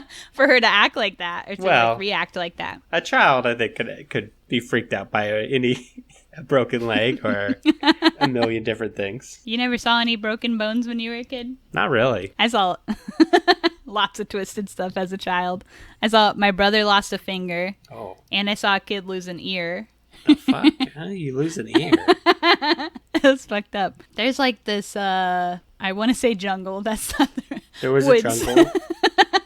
There's a woods. Famous Cincinnati jungle. There's a woods that like people go to or whatever. And near the woods, there's like this, I don't even know what it is, like a big drain or like a sewer or something. But it's basically like a big concrete structure that like goes down into a pit where water drains down into it. Is like this making sense? Yeah, it's just like a ditch. It's just like a... kind of like a ditch, yeah. But it was at a big angle. And on this day, for whatever reason, there was like a ton of water going down this thing. And kids were just like going to the top of it and like sliding down the water and going to the bottom and then running back up. And this kid just like slid weird and slid on the side of his head and his ear came off. Whoa. Nasty. No, I ain't got nothing like that. And I saw like the ambulance come and like they had his ear, and I had to, when my brother lost his finger, I had to hold it in a towel too. Oof. Yeah, and he was like 3. He was like 3 years old. How did he lose a finger at 3? Was he using a bandsaw at 3? That's the only way I've ever known anybody to lose a finger. We were at the babysitter's, and him and his friends, so like there's lots of kids because we're at the babysitter. Him and his friends were playing this game. They were playing a game called like Salesman, where like somebody would be the salesman and all the other kids would be inside the bedroom. And so the salesman would go and knock on the door, and they'd open it, and they'd be like, hi, do you want to buy whatever thing I have? And they would slam the door in their face because nobody wants to talk to a salesman. Very advanced game for tiny children. It's pretty fun. But anyway, so my brother was the salesman, and they slammed the door, but somehow in this situation, his finger went in the hinge side of the door, and then they slammed it. Oh. So it, just came off. He like put his hand like on nasty. Yeah. And so his finger fell off, and I had to hold it in a towel because. How old were you? 7. Oof. Also, but not it's good. Fine. No thanks. I don't know. I turned out normal. You're fairly normal, I'd say. All right, we're so far. I'm sorry that we're having such a great time chatting. But that couldn't be farther from what the fuck is happening in this movie. Yeah, this beautiful movie. We're ruining it. We're getting to the part where it's like you're about to cry the rest of the movie, and then basically, and then it's over. So. And then it ends, and you're like, "Oh my god, this is too sad." All right, so the boy breaking his leg is kind of the turn of the film. So everything from here on out is kind of just a bunch of nuts stuff happens in a row, I think. Yeah, right? It all moves very quickly from this point. Yeah, like before, it was just very much kind of like slice of life kind of stuff. Mm-hmm. And then after the boy breaks his leg and the parents have to go to the hospital and be like, yeah, sure, we've got the information and we can deal with this. But they famously don't have any of the information. He's an illegal child, he's unregistered. Child. Yeah, he has no proper paperwork, and they have no proof that they are at all connected to him other than he gave their names. Or whatever, their phone number. Yeah, so they are suddenly, like, in a lot of trouble.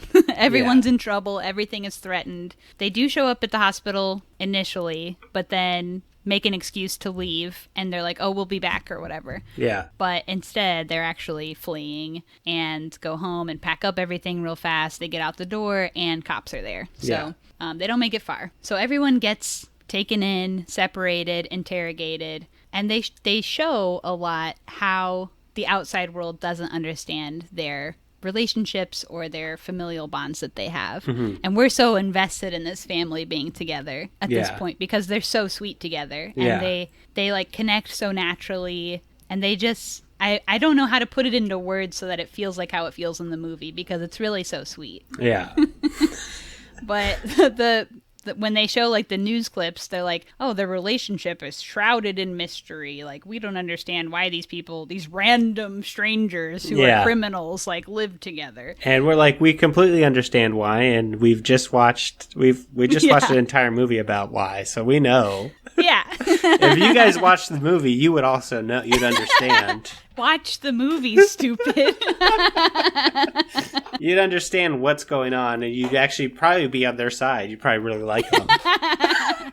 Yeah, and I do think that's something that I love about this movie is, like we mentioned, a major theme is chosen family, which is like something we talk a lot about in queer circles. Yeah. But you don't talk a lot about in, the non-queer circles in regular people.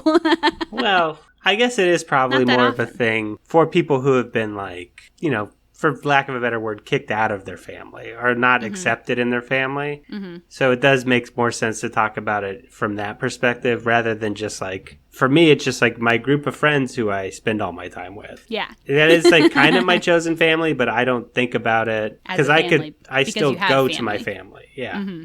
Yeah. But there are like other reasons why, and we see them in this film even, why you could be separated from your family, or why like going to your family wouldn't be healthy or good or whatever. Yeah. They're abusive, they're, this and that. So I do think it's cool that they are bringing that conversation to like a different audience who like doesn't probably consider that side of things often. I just think that's cool. You just don't really see that that much.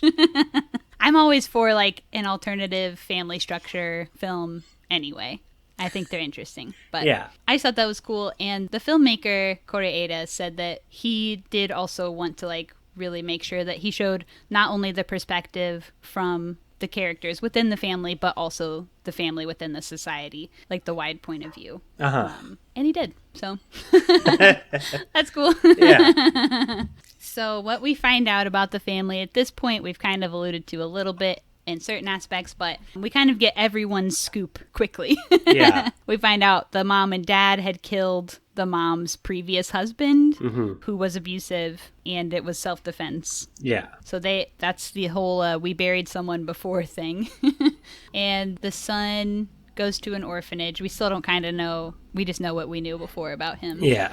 They were like, we don't know anything about you. We don't know where your parents are or who you could possibly be. Mm-hmm. There's like no missing person report or whatever. Right. And he doesn't remember anything, so he doesn't have anything to tell them either. Yeah. The little girl goes back with her birth parents as well. Mm-hmm. That's another time, like, we're getting stitched together, sort of, the perspective of her in her birth parents' household, where her mom is antagonizing her, kind of being threatening towards her, or just completely ignoring her. And then also cutting back to the like mother character with the investigator telling her that like, oh, children need their mothers. Kids need to be with their moms. Yeah. And she still can't like release her mind from those like societal norms either. Yeah. She's also really rude to the mom character. Mm-hmm. Absolutely. I mean, I think it was like maybe part of the plan to just have the mom take the rap for everything. Yeah. And I think that they're really trying to get as many people in trouble with this as they can.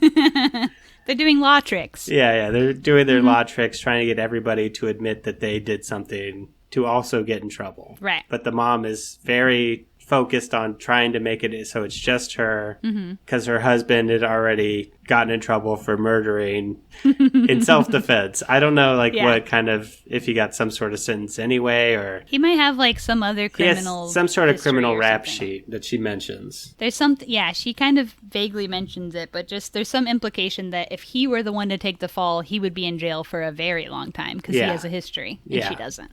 The director says that when he was doing research for his other movie, Like Father, Like Son, which is, I think, about something like, I haven't seen it, but something like there's a guy who finds out that he took the wrong baby home from the hospital, but he'd already had it for a few years. So it's like, well, is my son the one that I raised, or the son the one that has my sperm as part of his DNA or whatever?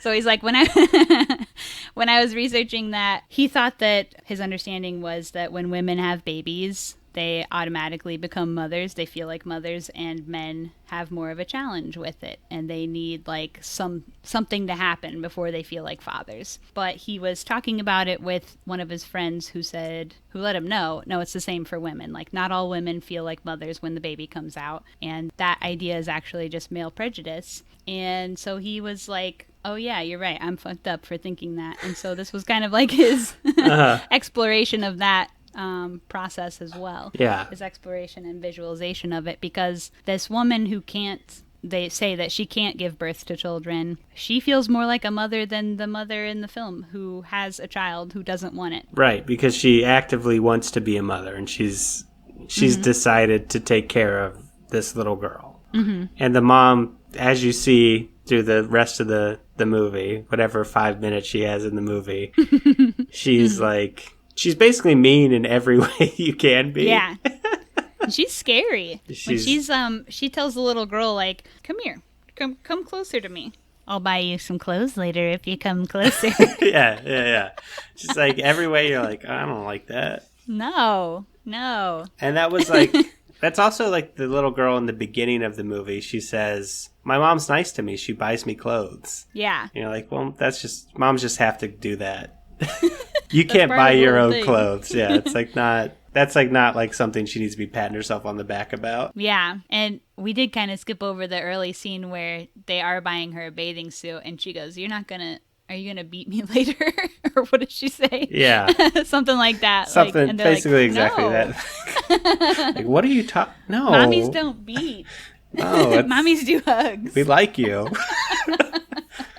So the mom takes the fall. She gets 5 years in prison, and at some point on a visitation, she asks the dad character to bring the son by. And she basically just tells him all the details about where he came from so that he can have the ability to find his parents, which is kind of nice, but it's also really sad because in a way that like signifies that they are releasing their sort of parental part in his life or whatever. Yeah, and they're basically like, we have to be done with this. We can't. Yeah. We just can't do it. It's not She right. says we're not good enough for him. Yeah. It's so sad. Yeah.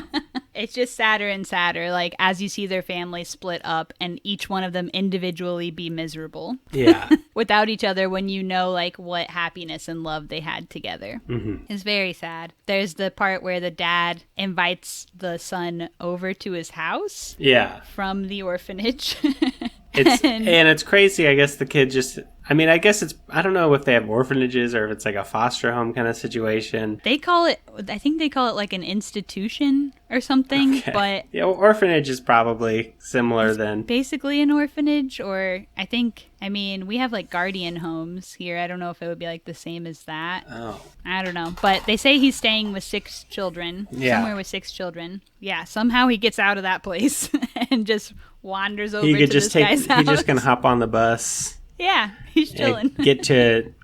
Somehow he's in contact with this guy who kidnapped him. Yeah. Which, whatever. It's a movie. Maybe we just accept that happens or whatever. I didn't really think about the, like, logistics. Like, this guy has moved. We never see any of them have, like, cell phones. Yeah. So, like, how do they find each other? They must have phones or something. They gotta. Yeah. I don't know. But he comes over to stay the night with his old dad. Yeah. And they make a snowman, which again is like another season has gone by. Mm-hmm. So time has passed. It's winter again. Mm-hmm. And the boy like confronts the dad about, because then when he's in the hospital, they tell him, oh, your family tried to run away without you. Like they were trying to leave you behind and just abandon you, which is their cop tricks because they did say they were going to go back and get him. But maybe they weren't. Who knows? But I feel like they would have, right? They love him. Yeah, but it just would be hard and it would put them at risk. It would be hard. Yeah, you're right. And he does say like, yeah, we were going to abandon you. Mm-hmm. He like clearly feels guilty about that. And is like, I'm so sorry. But then he's also like, and I'm not your dad anymore, and I can't see you anymore. Yeah. It's all very sad. But once the boy leaves, he does chase after the bus. And the boy turns around and mouths dad. Yeah. Like... Finally calls him dad after he has renounced his fatherhood. Yeah. Kids only do what you don't want them to, right? Yeah, yeah. And then we do see more of the girl just being lonely and sad, too. Yeah, back out on the little balcony she was on in the beginning of the movie. Mm-hmm. So they're all separate. They're all sad. Everyone's miserable. No one's related. No one's together anymore. It's very sad. Yeah. And that's absolutely. Roll creds. Yeah. And then, okay, now think about it. Everybody go ahead and live with this. This is it. Mm-hmm. Yeah. It's just, it does end on such a sad note with everybody. But it's like, it's so complicated too because like, yeah, now they are like legally in the right spots, I guess. Like one's paying for their crimes, one's with their birth parents, one is being taken care of. Like the boy is like able to go to school and be a functioning part of society. And, so like technically, yeah, they are like living up to like legal, societal, normal standards or whatever. But also, is that better? Right. But also, is it okay to kidnap kids even if they're having bad parent stuff? True. And like, if you think about how complicated that would become down the line, like you could maybe get away with that for a little while, but like this, like he goes to the hospital, they're fucked. Yeah. And kids get injured all the time. So like, especially anybody kids, has to go to the hospital. Yeah. Especially kids who just walk around all day. Yeah. Who just fuck around and do crimes even. Like they could get picked up too. I don't have anything to do. I just walk around and I screw around all day. I don't know. Yeah. So like at some point that's going to get like a lot more complicated too. Yeah. So it can't last forever no matter what. But you kind of want it to. Because they're so cute though. Because it does. Because they do very much have a love for each other. They do. And that is like such a valuable thing to have. Yeah. But they don't get to have it no more. Sorry. Will they ever find it again? I mean, who can say? Maybe they will. Yeah. It definitely is like hard to think of the future for any of the characters. Yeah. And it's hard even like when all this is happening, like throughout the first, 2/3 of the movie before we hit this twist, like we do encounter like different things that kind of suck, like that the kids aren't able to go to school, that they have to switch names, that they have like all these little things that kind of suck, but you kind of like don't really think about it. Like, yeah. Because it's just like, oh, it's just one of those things. You know? It's one of the things we had to give up in order to live our lifestyle. You don't think about how when these kids are adults, they have nothing. Yeah. They're like not even really part of society. If they somehow got to the point where they were adults who could get jobs, they don't have any kind of identifying anything. Right. Like, you can't exist in society like that. So eventually it all had to crumble, and you're just kind of waiting for that to happen. And then does that mean that they just repeat the cycle of, like, being lifelong criminals, kidnapping children? Do they start kidnapping kids, or... Yeah. I mean, it is interesting to think. I mean, it's like, it's all these people who've kind of like fallen through the cracks, but you like them, and you see like how it could happen to somebody, how your mistakes can lead you down a path that makes you kind of the outsider of society, makes these people kind of like villains in a way to people outside of them. And also how they could end up in that situation and feel like they had no other choice. Yeah. Too. I think that's really important, is like they couldn't really give that girl back. Right. Like she's being abused, but also if they give her back, they're arrested. Yeah. I mean, there's probably a point where you could just be like, she ran away and she wouldn't tell us anything and we just didn't know what to do. But then the girl would have to be complicit in the lie and say the same stuff, and who knows if she would, Right, and but they don't have a problem asking the kids to lie. You're right. No, go ahead. But it would just be really, like, it seems like once they are confronted with the cops that all of them just straight up break down, basically, besides the mom who takes the fall for all the crimes. But like the aunt character is just like spilling everyone's beans. They're all talking about grandma, even though they promised not to. They're basically saying all the stuff that happened, All the cop tricks are working. Yeah. All right, do you have any final thoughts on the film, or we can score it out of 5? I mean, I guess we could just score it out of 5. Ready to score? Yeah. All right, what you thinking? I mean, it's it's hard for me. I normally just give movies a perfect score, but it's on my podcast, we just give the movie a perfect score no matter what. Yeah. But I do really love this movie. But I guess 4.5 is probably where I put it. Yeah. I don't know if it's like my favorite film. I don't know if it's something I'll come back to often because it's a little bit too sad. Yeah. But I do really love it, and I think that people should go see it. Or should, see it somehow, whatever way you can. It is streaming. Yeah. Hell yeah. I think I got to give this movie a 5 out of 5 because I can't think of any aspect of this movie that I could change or would want to change or could be better in any way. Because I think it's just damn gorgeous. The actors are all incredible. The scenery is all incredible. The story's amazing. It's unique. And it's powerful. Yeah. And I probably also won't watch this all the time because it is heavy, but I'd like to see this guy's other films. Yeah. And I guess he also has a companion piece to this film coming out soon at the end of the year. Oh, really? It did Cannes this year. Oh. Called Broker. So it's supposed to be like a sister movie to this. I don't know what it's about because I try not to look too much into it, but yeah, that's what I saw. Okay. I'm very interested in that then. Eyes peeled for Broker. I couldn't find an exact release date, but it's going to France in December, so we got to be somewhere around there. Yeah, we'll get it, right? We'll get it for sure. Yeah, it might be like one of those Oscar foreign film movies that comes out kind of December to like February or whatever. Yeah, maybe so. Now it's time for ScreenVomit.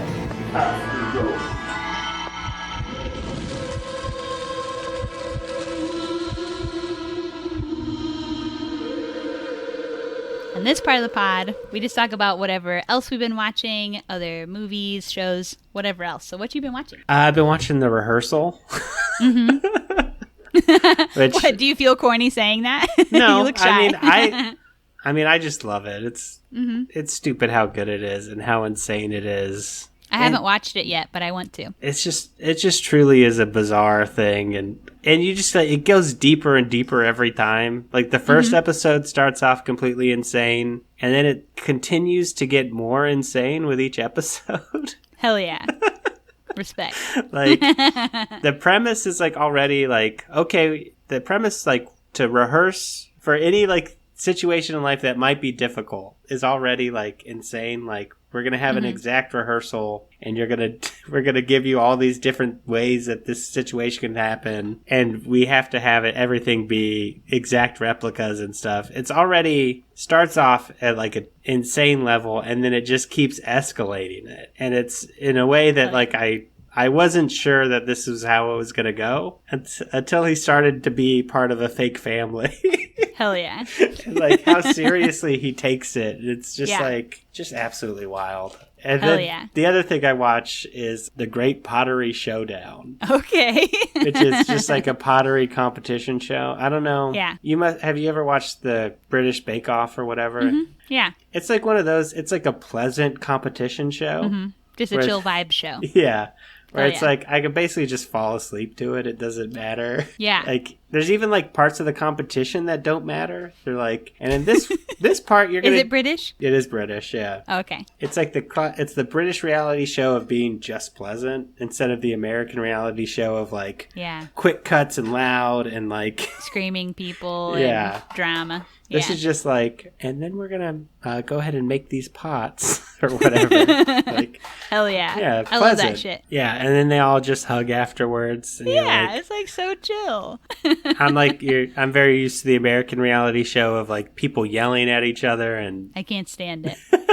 I really can't. And the cuts and the music is like insane and... It's overstimulating. Yeah.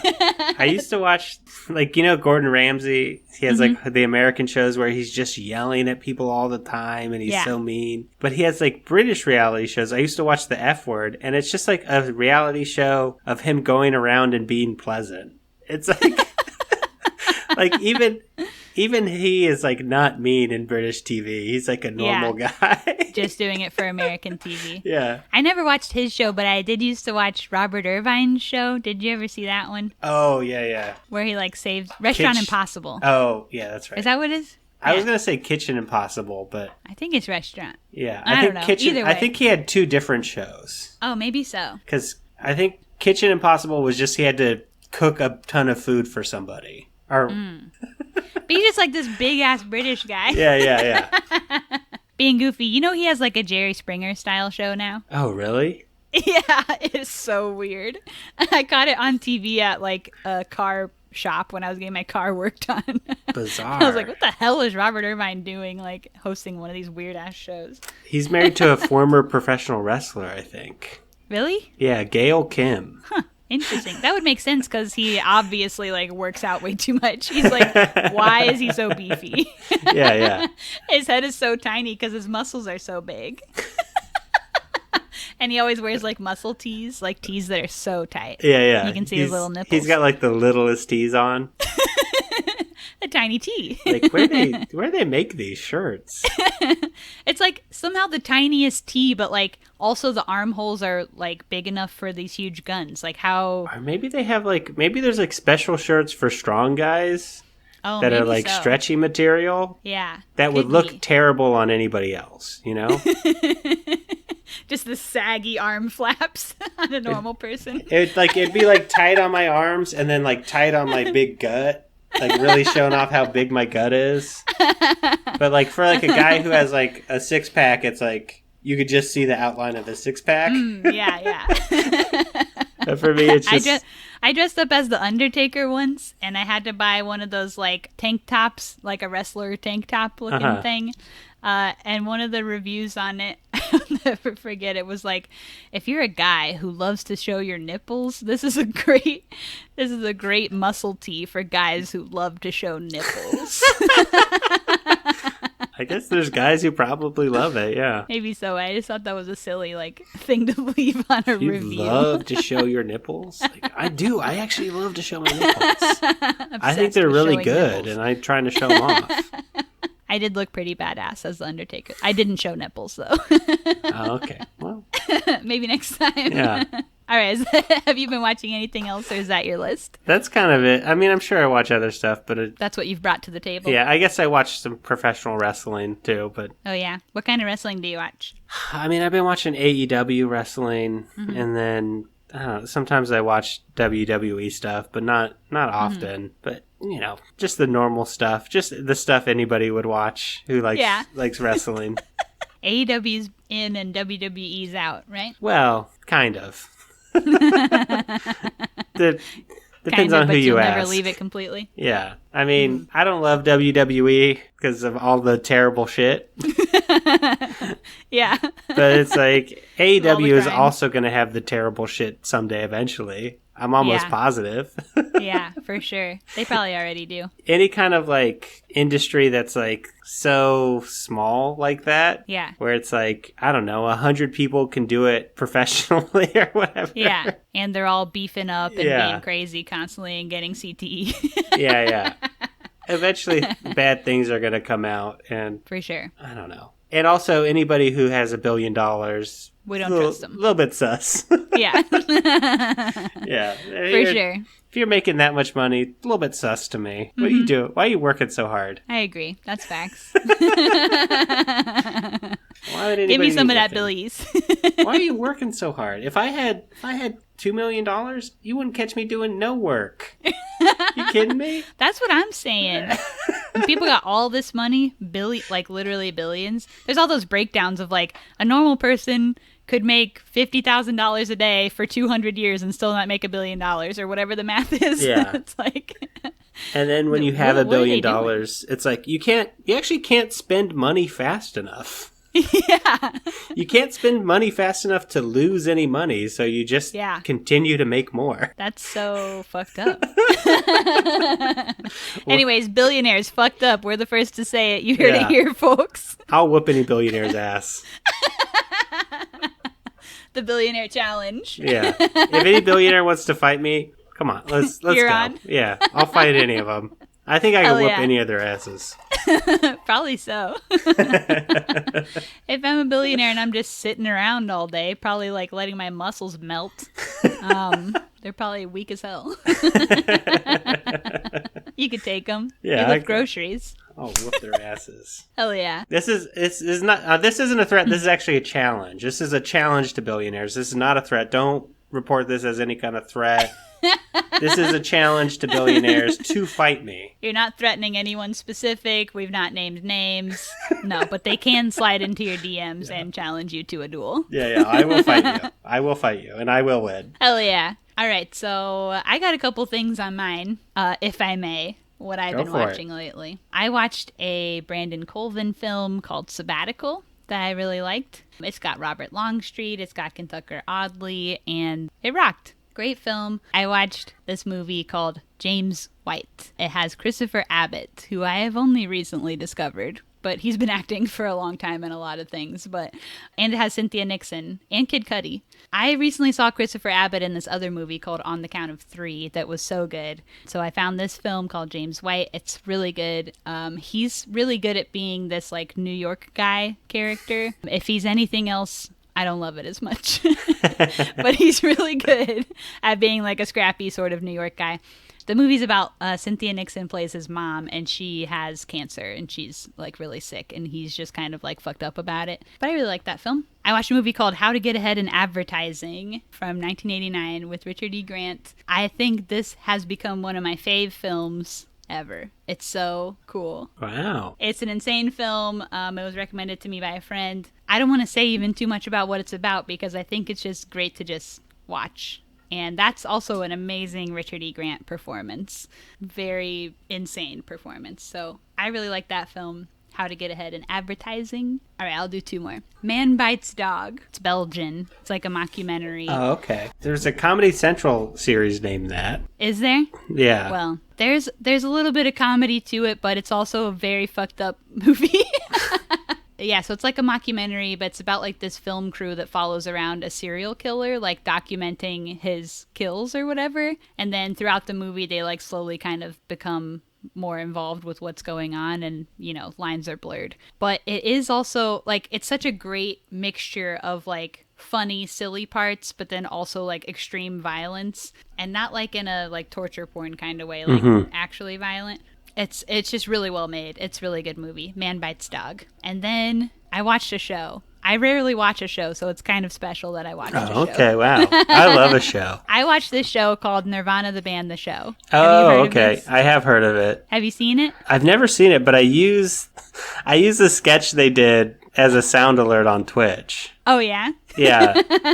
Well, I think you gotta watch it because it's one of the funniest shit I've ever seen. Uh-huh. This is Matt Johnson and Jay McCarroll, who have made a couple movies together that I also really like. This is a show about, they have a band called Nirvana the Band, and they are trying to get their band a show at this place called the Rivoli in Toronto. They come up with a different scheme every episode on how they're going to like scheme their band into getting a show at this venue, and it's so funny. It's so well done. They're just like so fucking hilarious. But it only lives like on the deep web, so yeah, you have to like search for it. It doesn't. That was like an early Vice thing, Vice TV thing. Yeah, it was a Vice thing, and then Vice, I think, doesn't exist anymore. I think Vice is over. I think they do exist. I think it's like it's like the same thing that happened to HBO Max, where like a different entity bought it and has gotten rid of things for whatever reason. So they were set up to make another season of the show, and I think they even recorded a first episode, and then it was like pandemic and whatever. So like it kind of low-key fell off, but hopefully we'll be back sometime because it's so good, and I just was like crying, laughing, just doing so many laughs. So I recommend that show, Nirvana the Band, the show.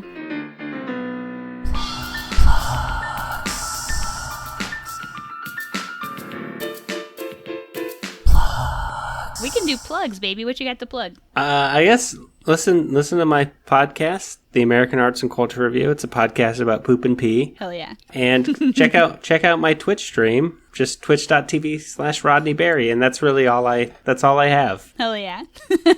Oh, I also rewatched Derek's Dead this morning, which Rod has a cameo in. Oh yeah.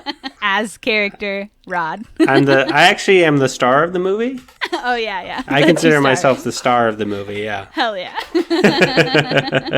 That's also a great movie. It's so funny. It's even funny. This is the second time I watched it, so it's even funnier the second time. Have you had Kurt on? I haven't had Kurt on, but I have had Anna and Kyle and Bud on. Oh, okay. So I've had the other half of the cast on. Gotta talk to Kurty Baby. I'll probably get him on sometime, maybe. Kurt, what's up? I'll let him know. I'm actually friends with Kurt, so. Yeah. I'm actually friends with Anna and Kyle too, so. Yeah. Hell yeah. I got to be Anna in one of her shows in LA when I was there.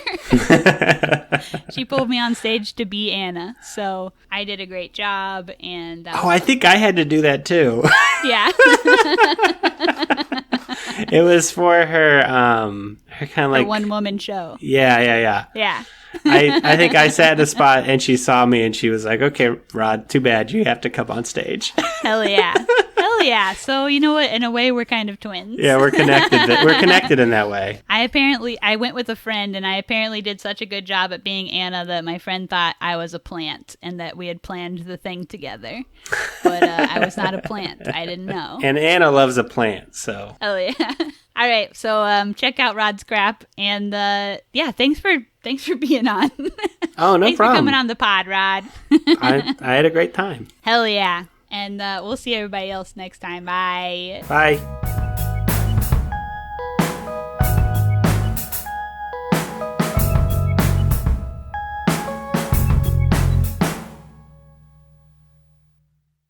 I'm still kind of curious, like, I think about how strange it is that, like, I walk around with, like, bones and guts that I never get to see, but, like, I live with them for my whole life. That's Let me see my guts. I want to see my guts and bones. Let me see my guts and bones. What the hell? That's it.